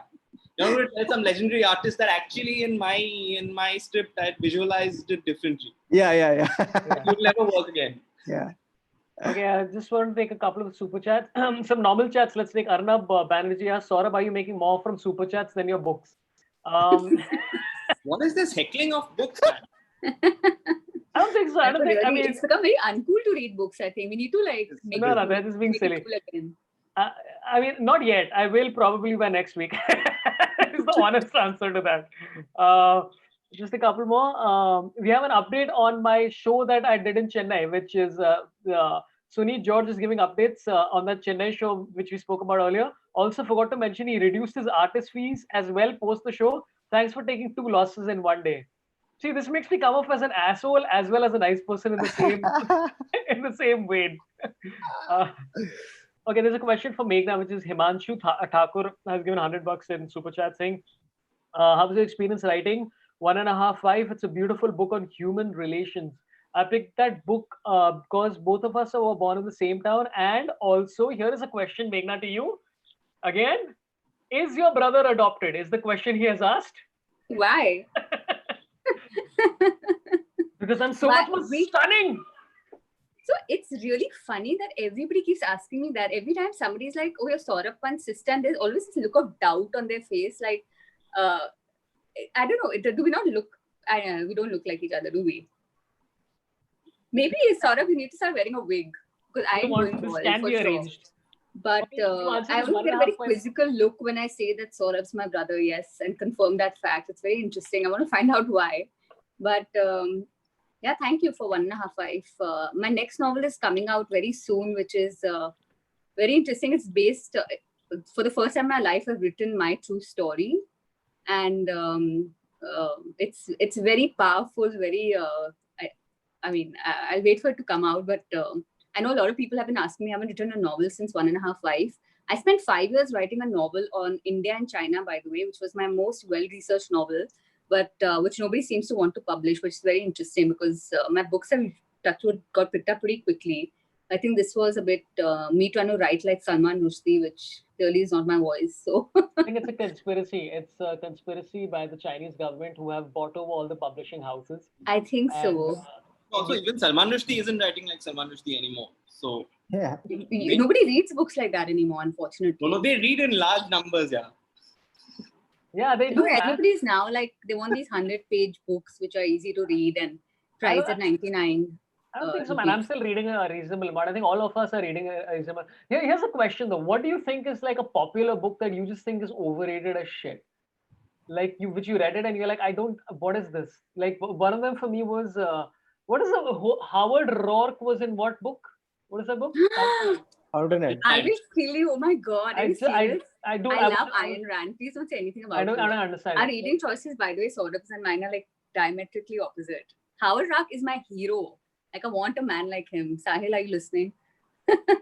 Sahil is not Sahil Shah, but her husband Sahil Karuga. Like but some people are like. Sahil Shah is also married to a Meghna, which is very interesting. 1,500 Sahils like this post. Yeah, so what do you think? So I remember reading Fountainhead, like, and I know that this is probably like. Do not say anything against Fountainhead. I read 400 pages and I just threw the book across the room. Listen, I tried to read that awful book. Oh my God, that science fiction book of yours. Simokin prophecies. What are you talking about? Meghna? That's a good book. What is this? No, what is that very famous book? I'm forgetting the name, which you're obsessed with. No, the dude goes on a spaceship or something. Hitchhiker's Guide to the Galaxy? Oh my God. How do people read that book? It's nonsense. What rubbish, dude. It's awesome. Yeah, See, this is where we differ as really human different beings. reading choices. Don't say anything about Hitchhiker's Guide. Don't say anything about Fountainhead. Fountainhead is like, dude, okay, so first of all, it's just this guy who's like, hey, I'm the best, go fuck all of you and your feelings and whatever you think. Like, empathy can go out of the window. And also, there's about 12 pages where this chick is describing his thigh. I'm like, I've seen a thigh. Can you shut the fuck up about his thigh for 12 pages? Can we women be allowed to objectify men for one sort of? Listen, bullshit. If there was a male author writing about a woman's thigh, I'd be like, I've seen a woman's thigh. There are a million male authors writing and I don't read them for thighs. exactly the same reason. This is because you've been perpetuating pornography in the shape of that whatever that book which our parents didn't like is. The Trouble with Women. Yeah. Okay, what do you guys think? Is it Meghna says Hitchhiker's Guide to the Galaxy. I say Fountainhead. In the chat, you tell me who's the winner of this round. And then we'll have Samit and Kautuk tell us if there's a book which... Fountainhead was a 700-page book that could have been summed up in those who network have. That's the whole book. Do not say anything about Ayn Rand. Those who network have to, guys. Please. Okay, I'll tell you. I don't think they're overrated. I'll just tell you the thing that everyone's read that I lost interest in. Okay, I don't think it's overrated at all because I'll get killed. But I've not read the 7th Harry Potter book because I read the 6th one. I was like, okay, I don't want to. I just lost interest. Yeah, you were at clobbered. I know. Harry Potter or the Harry Potter fans. Fully. That's the sex scene, man. Harry Potter and Ron Wisely. Wisely. What is his name? Ron Wiseman? Weasling. Weasling. It's not Weasling, it's Weasley. Weasley. Yeah. Is it Ron Weasley? So they're trying to say he's like a weasel. Is that? Okay, anyway. I'm pretty sure so you know Ravan also means a loud whale, right? So all the authors, when they select their character names, it's the etymology or whatever is like well researched. Ravan means loud whale. Apparently, yeah. So even Harvard Rourke, it connotes somebody who's hard. That's why the name is like that. So all these authors have really thought about their character names. I thought Harvard Rock was Spanish for selfish prick. I thought that was what the book is about. Yeah, because the book is in Spanish, Sorabh. Samit, what's your overrated book? So see, I never finish books I don't like. So and so for example, Hitchhiker's Guide to the Galaxy is a work of genius. So obviously, I read that as a child, and people whose taste I admired told me wisely in my youth to avoid reading The Fountainhead because it's for sociopaths. So I'm being outnumbered in this. This is a very science fiction panel. I need some literary fiction writers and readers here. I mean, yeah. So I don't really want to, for reasons clearly outlined in the last few minutes of this chat, I don't want to get too deep into. I'm just heckling you guys quietly, by the way. Particular dichotomy. Ladies. But if you had asked, I need some ladies on this chat to stand up for female writers. No. The 5 or 6 people who independently told me not to bother with Ayn Rand were all women. So really? Yep. Do they read science fiction? I'll tell you a Fountainhead story which you might find interesting, which is that before the cat interview things, right? There was this coaching center that we used to go to for MBA interview training, which and word had spread somehow among the 1,000 plus students of that coaching academy that I was a person who read books. This was the legend, possibly the only one. You were a legend because you read books. Yeah.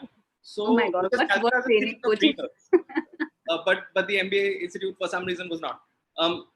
So people used to come to me before the mock interviews and say, "What's my favorite book?" I don't know. What is your favorite book? I said, "No. What's the answer to that?" So they're like, I would start about how reading books is a very personal journey, and there is anyway. Shut up. I'll say Fountainhead. And I'll say, yeah. And they would go. So that has been my personal history with Fountainhead. I don't think any books are overrated in particular. I just have a good sense of what books I won't like. Yeah. And so it's very rarely that I also having been in this field for almost 2 decades now, I have a pretty good sense of what books I like. I also have a natural knee-jerk response against books that are overhyped. Like if there's a massive amount of this is the book of the year and you have to get it, I'll always let it be for some time because I'll hate it if I read it. I feel like that about the Booker wins. Like a lot of the books that have won the Man Booker Award, I can't read them, including Margaret Atwood. Surprisingly, we're all hipsters here. Handmaid's Tale. Yeah, it's odd. Dude, So see, it's just that I mean the spectrum of what books anyone might like is literally Of the same as it's vastly different, and which is why I don't necessarily recommend that someone who's especially looking at what should I read, I'd like to read more. And I usually end up not recommending award-winning books because that's also they're all very specific kinds of writing and a sort of a spectrum of taste that requires you to have read 15 other books throughout your life before you're in that exact zone, which is the same thing about SF or fantasy or things like that. It's hard to suddenly read something that's come out in 2020 without having read 10 other books before it to fully appreciate it. So I think all of this is usually you come to that 1 or 2 books that you really love by chance, and then you find people who love this have also loved that because so you kind of go along this taste spectrum and you find the books that you like. But I completely, even with something like the Booker, for instance, there are some Booker-winning books that I've really loved and others that I've given up within a chapter just because I know this is not for me.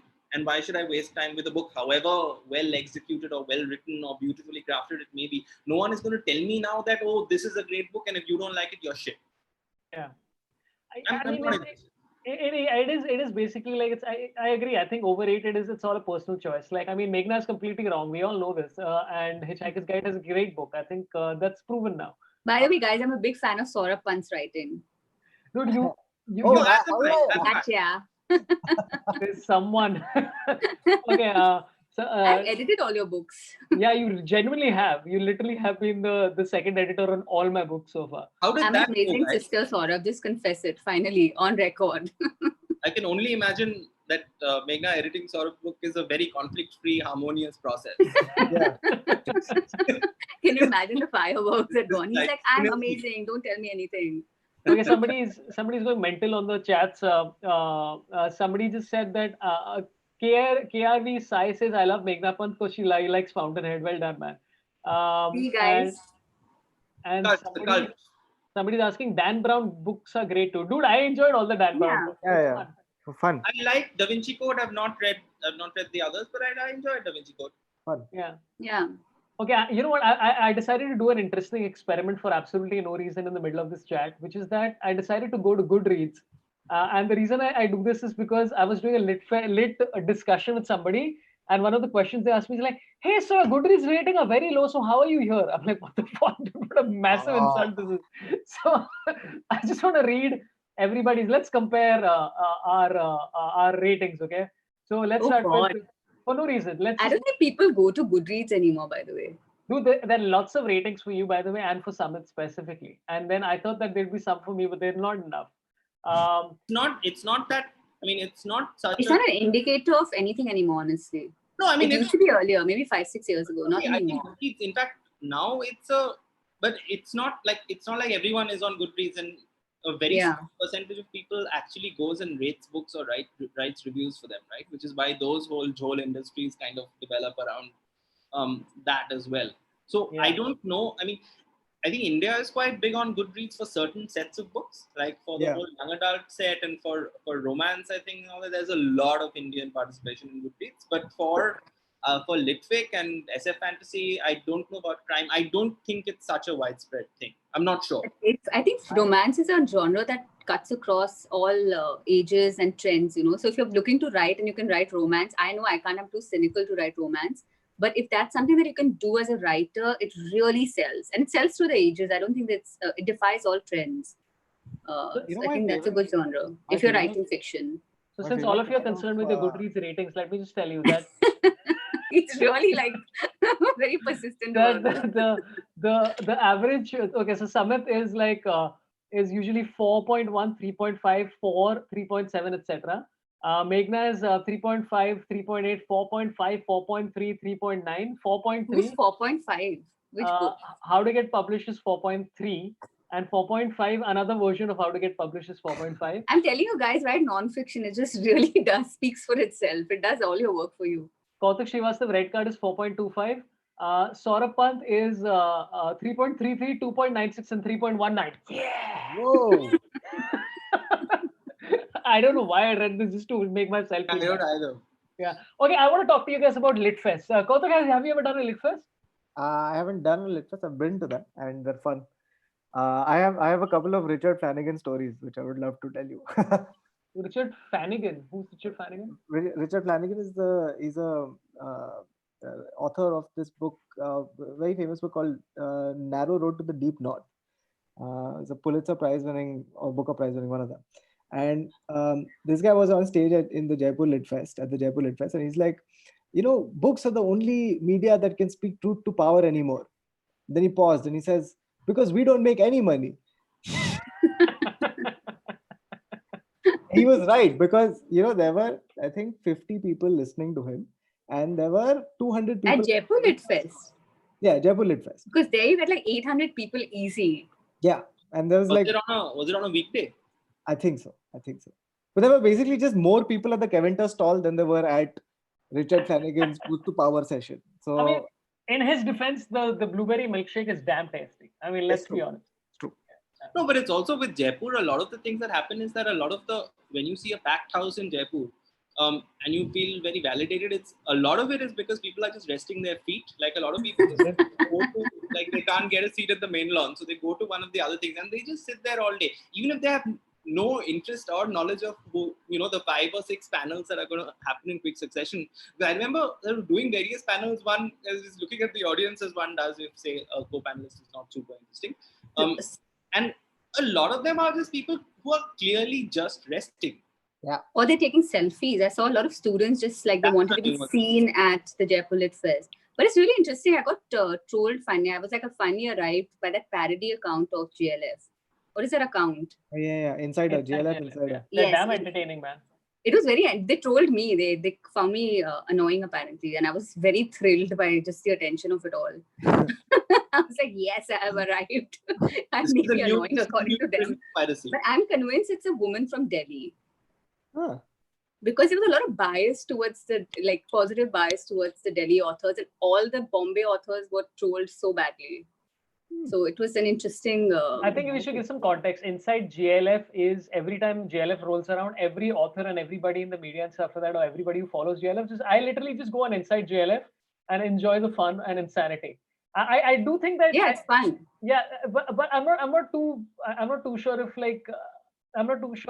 if an anonymous account should be so promoted. Like I would prefer it if we knew who it was or something. I don't know. I'm not so sure about the anonymity aspect. You know what I'm saying? Like specifically in the current scenario with regard to trolling online and all the kind of stuff that happens, and it's usually anonymous accounts. So I'm not too sure whether it's like something which, you know what? It's that gray area, right? I'm not too sure. I enjoy it, but one part of me is like, is this fine? You know but you can't take it seriously. It's meant to be like a parody account. It's just authors are not given that kind of attention in real life. I think it's like how Bollywood is stalked by all kinds of trolls. Yeah. So it's just I think that's where these are author blind items, right? Like this is what it is like to feel like we are authors are not celebrities, right? Yeah. So very few are rather. So it's interesting. Okay, it's so like the Gossip Girl. Meghna, both you and Samit have, I think, been on like a ridiculous amount of Lit Fest. And Samit and me met during the Bhutan Lit Fest, where I was just attached to him constantly because it was actually, there were nice people around us, though. I quite enjoyed it. I also stole a spoon from the, I don't know, do you remember this? Do you remember this vaguely at all? Where I stole a spoon from, we got called to the Mother Queen.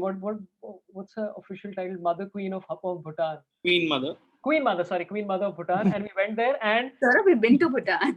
Mother Queen sounds like something on an alien spaceship. Yeah, she's hatching things. Mother Queen extracted my kidneys and sent me on my way. Sorabh has been wanting to trek at the, what is that? Tiger's I Nest. did it. Tiger's Nest. Yeah, did we Tiger's went Nest. as a family. On his honeymoon, we went with Sorabh to Bhutan, guys. We're such a lame family. 1 second, you went on his honeymoon with So him? Sorabh got married. I'd flown down from Dubai, and my parents and me had decided to go to Bhutan. And for some reason, Sorabh decided that he will follow us with his newlywed wife. Oh my So that God. poor Eva was dragged for her honeymoon to Bhutan on a family vacation.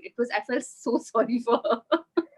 But it was a fun vacation. No, she still hates me for it. She still every Obviously, few that months sounds like when a we have bad a fight, idea. she's What like, were you thinking? Why would you take your wife on a honeymoon with your parents and sister? I mean, that's just Because awful. we were dating for like 2 years prior to this thing. Like, what more is there to know? You know what I'm saying? Like, and we've been to New York together. We've been to Bali. Like, so I'm like, it's more interesting to go with the family. Also, it was cheaper, and that's the. Okay, so tell me about LitFest. This is the last thing that we can discuss. I'm very fascinated by LitFest. I've done a bunch of them, and I did one at Delhi, which was very interesting, which was the TOI LitFest in Delhi. And Yeah. every LitFest, I ask the same question whenever I'm doing a show: is how many people here read books? And there is no less than 9% of people who raise their hands. The rest is just like, as Samit said, it's free. We're here.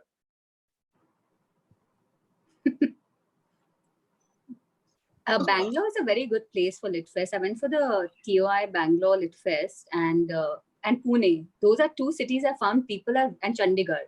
People are really interested in reading. Actually, even Orissa, now that I think of it.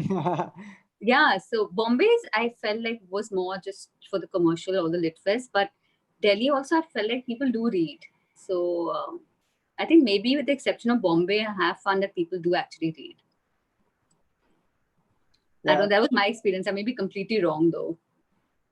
And the thing is, like, I feel so bad for at these lit fests, right? So there are these superstar writers, and then there are writers who are good, but they aren't like well known, right? So the difference in the lines for the people wanting an autograph, right, on their book, the difference is so disheartening sometimes. When you look at the guy who's not getting people, you're like, damn, I want to buy your book, but Dude, this is such a good point to make. I went for the Lucknow Lit Fest. It was one of the first Lit Fests I'd attended in 2013 or something. And I'm put on a panel with Ravinder Singh and Durjoy Datta. And by the way, that time I had no idea who these guys are for some weird reason. then We get off over and their stage. copies come out. Yeah, I mean, we get off stage and Durjoy's shirt was almost like ripped off by the female students. There were these, like, at least 1,000 girls who had showed up. And Ravinder Singh was almost like the same. And I'm like, who are these guys? And I immediately obviously Googled them and all that. But you see the difference in, the reception to very, very famous popular authors. Yeah. I like the range of authors where you didn't know who they were. Like, I didn't write that genre, right? Ravinder I was like not even in India at that time. So I was like, what is happening? What's going on? So it's very interesting. Oh, these guys get mocked. Like They get mocked. Yeah. Ravinder, Devdutt, Chetan, Amish, so definitely. Like there's Yeah. I mean, it's like one image negations of Indians don't read. Yeah. Like I remember, but the writer who gets the most mobbed in India even now is Gulzar.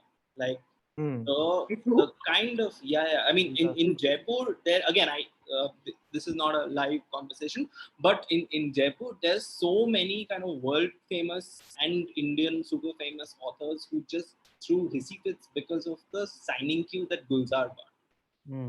While kind of not very into it, like he wasn't selling or he was kind of grumpily there. It was not even he was grumbling about something else, but the queue of people who came up, I'm presuming like J.K. Rowling or Neil Gaiman or someone would have that kind of fanfare, but Gulzar was in India is something else, at least in Jaipur again. So it's a North Indian. No, not just Jaipur. Like my wife's family lives in Juhu, right? And Gulzar is also around there, and so citing him is like like it's a myth. Like, I was going to the bank and Gulzar was there without shoes. I was like, oh, it's a neighborhood story that just keeps passing on. It's fucking crazy. Oh, one other guy who I've seen like just setting the whole crowd on fire is that sort of smooth, slick operator known as Ruskin Bond. Okay. There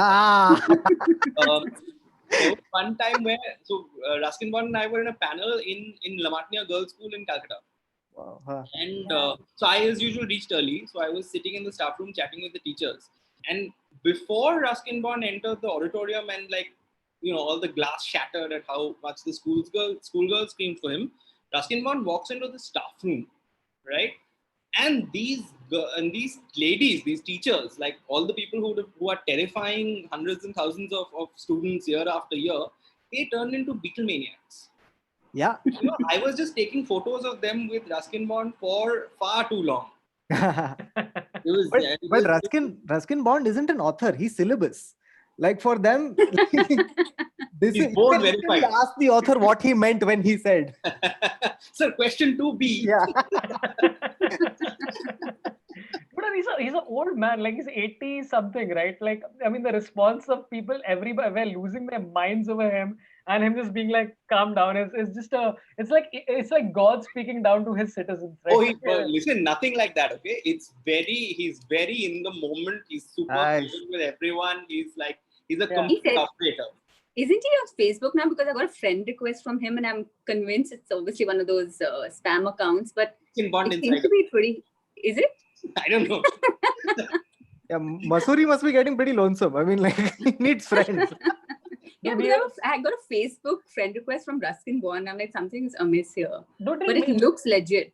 Were you there with me when we were in Mussoorie and we just went into the bookstore and Ruskin Bond was No, that was you and Eva after that Bhutan horrendous honeymoon where you guys went and lost all your photos. Oh, yeah. They're so lame, these two. Like, they took photos with Ruskin Bond and then somebody dropped their camera or lost it. They keep losing everything. I didn't do it. Eva did it out of vengeance. But yeah, we bumped into Ruskin Bond and it's such a weird sighting where in Mussoorie, like, if you walk into any bookstore, I think there's 2 bookstores in Mussoorie. And we're just walking and we're like, let's just go down to the bookstore. And we just look down and there's a there's a stack of, I don't know why I said stack of books. Next to it, we just see this face and we're like, is this a cutout? Ruskin Bond signing books. We're like, is it Ruskin Bond? He's just chilling there, dude. I'm like, dude, this is awesome. So we got making a full fan moment with Ruskin Bond. And by the way, that's such a stereotype, huh? Like, that's such a perfectly beautiful stereotypical moment. Ruskin Bond, bookstore, Mussoorie. Like, that's it. Yeah. And apparently he sits in the bookstore quite a lot. He sits there like a couple of hours every few days. And so we were just lucky to sight him. Like it's like sighting a tiger in Corbett. Yeah, right? I saw Ruskin. No, I just missed the tail. Okay. Any incidents or anything from Litfest, or we can just close this out? I'll tell you one which I did for PILF, which is Pune International Literary Festival. Great name, love it.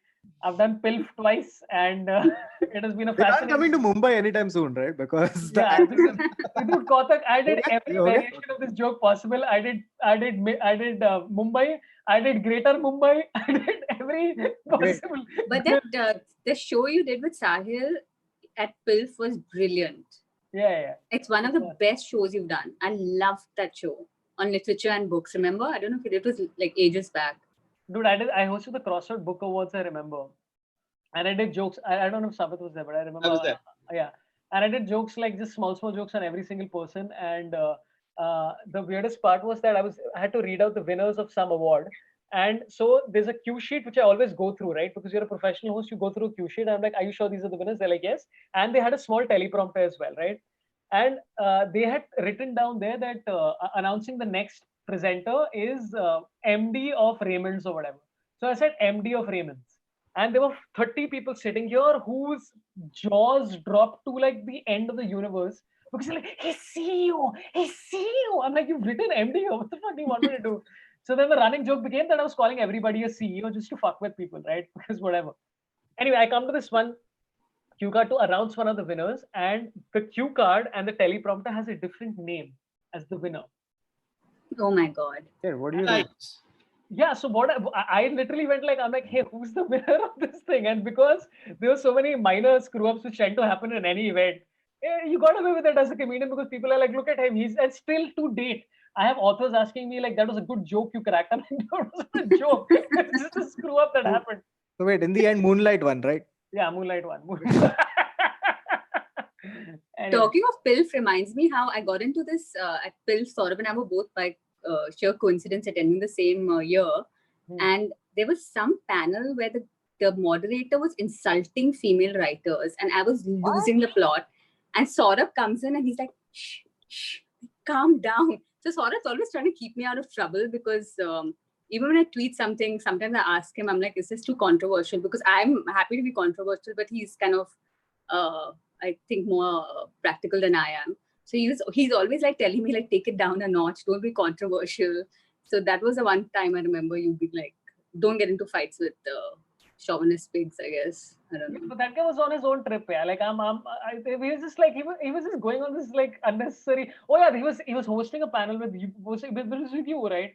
He was hosting a panel with 3 or 4 female writers and basically telling us that we were lesser than him. And by the way, we've never heard of the guy. Like even till date, the guy's insignificant in literature. And I like the confidence with he was like mansplaining all of us. Like men write better than women. Meghna, if you don't know what mansplaining is, I'll tell you what mansplaining is. Okay, let me explain mansplaining to you. Mansplaining is when a man, this is my favorite joke to do every time mansplaining comes up, is to explain mansplaining. I haven't heard this one.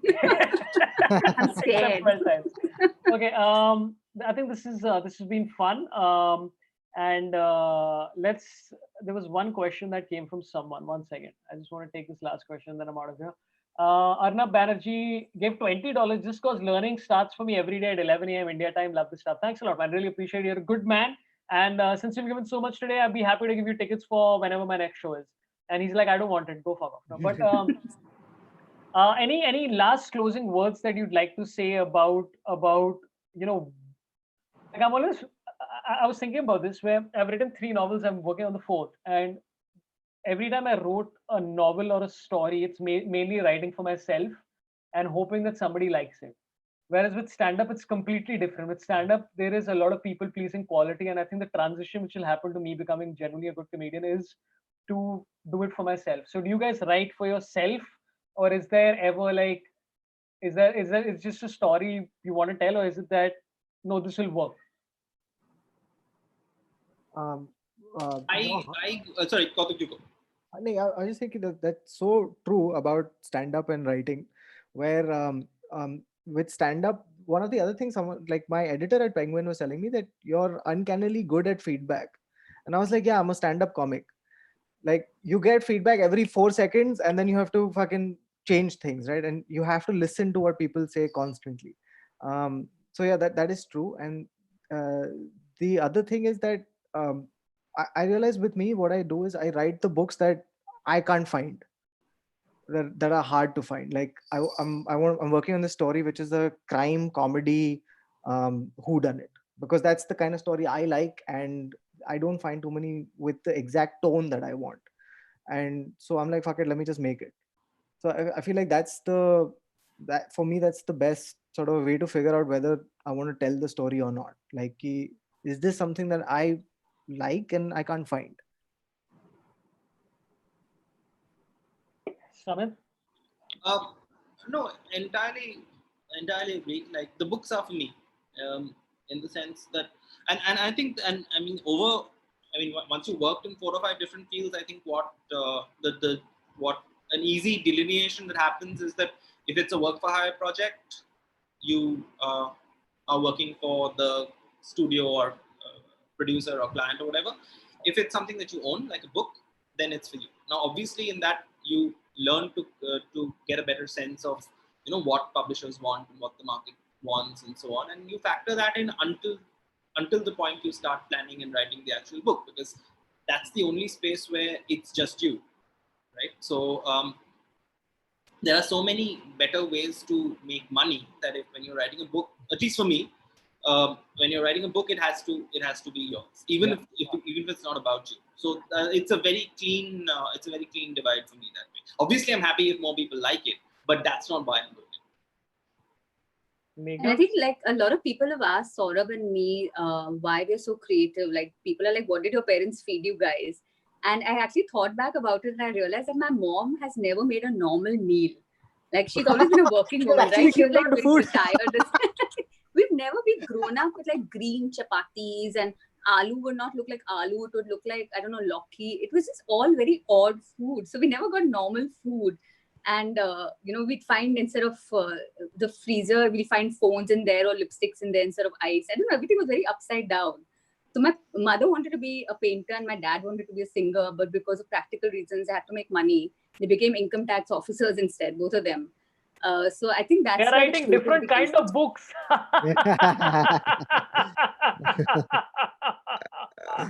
So I think that's where it came from. But I always say that I get a million ideas for stories almost on a daily basis. And obviously I can't write all of them. So I let the ideas gestate in my mind. And if some story keeps coming back to me again and again and again and keeps amplifying, that's when I start writing it down. So I think that's a good starting point for a lot of authors.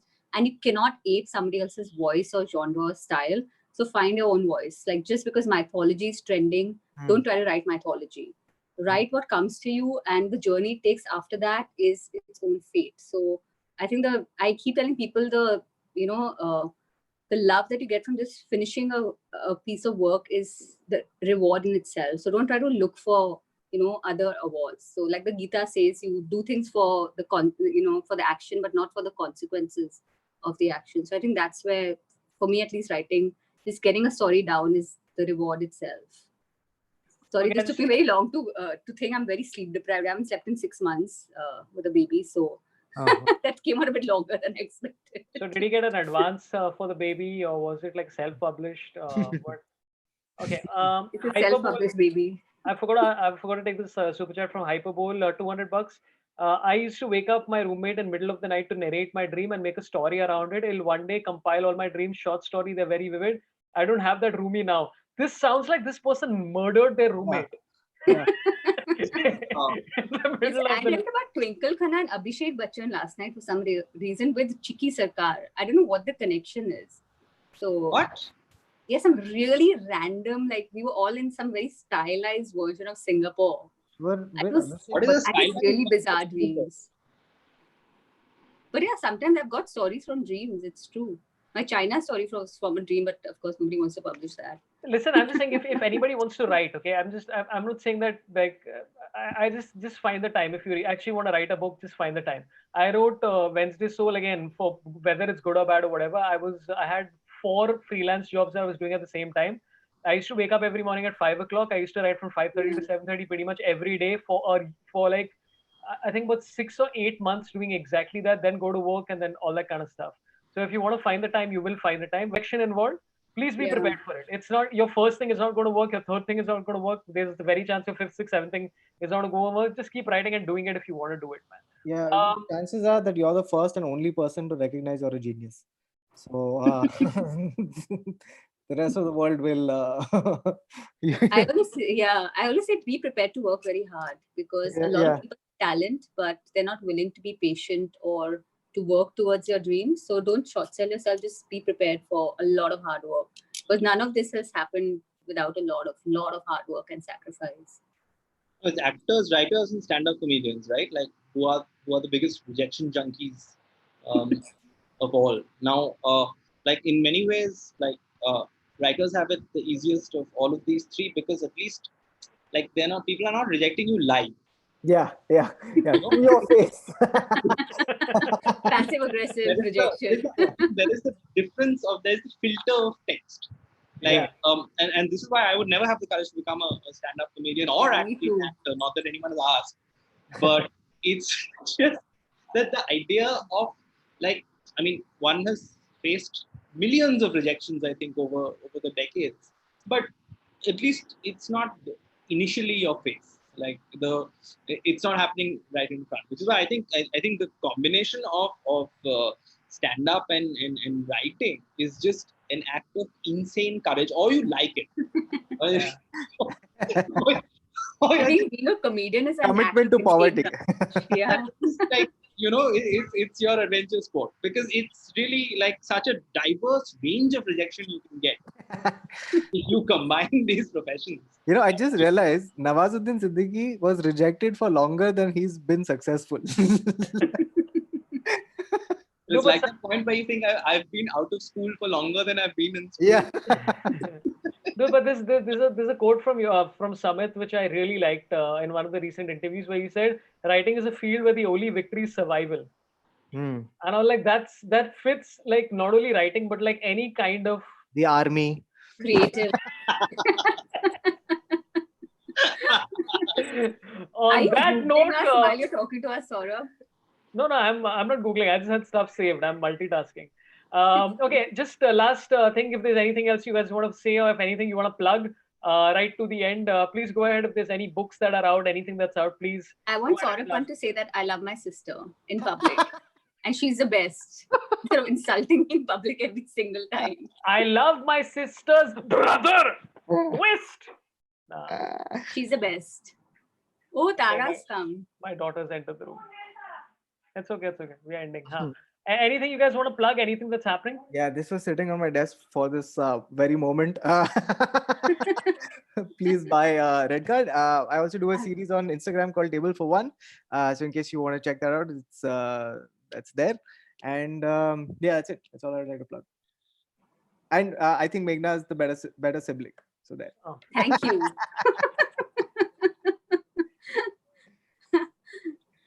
Samit, anything to plug? I have nothing to plug, so this arrived a few days ago, and instead of doing the thing where you hold up the book, I can hold up a book. Oh, congrats! Nice. That must feel amazing. I have no books to plug. What is this? I don't even have my own book copies at home. Other copies of Chosen Spirits have arrived to me, so I successfully plugged it to myself. But I'm very happy if anyone else reads it too. I also want to plug all of you guys. Not that anyone is watching this for me, but in case there are two of you, please read everyone in this room. Everyone is much fun. And yeah, thanks for having me. Hey, congratulations for Chosen Spirits, man. Yes. Looking forward to. I've already downloaded on my Kindle. I'm not leaving this chat till you say it's Meghna Pant. Meghna Pant rocks, man. What do you want to? She's the best sister. She's the best sister. Okay, now is there anything you want to plug? That's all I wanted to plug. I wanted a public declaration of your love. Okay, so Kautuk's book, Red Cards, Samit has a bunch of books which are out there. A lot there. Meghna has a book called How to Get Published in India. You can buy that, which is selling like hotcakes. And yeah, thanks a lot, guys. Thank you, Kautuk. Thank you, Samit. Thank you. Surbi. Your female version. Thanks, Meghna. I just got to say goodbye. I was adopted, by the way. Yeah, I am adopted. This is a known fact. By the way, I want to say Anirban Banerjee, Arnab Banerjee, I offered him tickets for my show. And he said, I can buy the tickets for your show. Please donate an amount equal to the cost of your ticket to your favorite charity, which is good. And also, what a nice guy. I want to say, I said this yesterday and day before. Please donate for the Assam floods. Goonj is there. Milap is there, I think. And you can also donate to the Assam Chief Minister's Fund. I've already done that yesterday. Please go ahead and do that. I think that's a good idea. Thanks a lot, guys. You can zoom out. I'm just going to say what's coming up next and stuff like that. Really appreciate your time. You guys are nice people. Appreciate it. That's a lot of fun. Okay. You guys can log off. I just have to say goodbye to people for some nonsense thing. Okay. Tomorrow, as I said, we have Vipul Goyal and Nitin Gupta, my friends, are going to be here. They're going to talk about old times and all the rest of that stuff. And also Saturday, we have a solo with Veer Das. And Sunday, we have Nidhi Bisht, Biswapati Sarkar, and Be Unique. So it's going to be super fun. Keep coming back. Thanks a lot for tuning in. Thanks for everybody who gave on Super Chat. If you like to donate directly, then InstaMojo and PayPal links will be up on the comments and in the comments and description. Thanks, guys. Goodbye. Thanks for your time. Love you all. Marry me.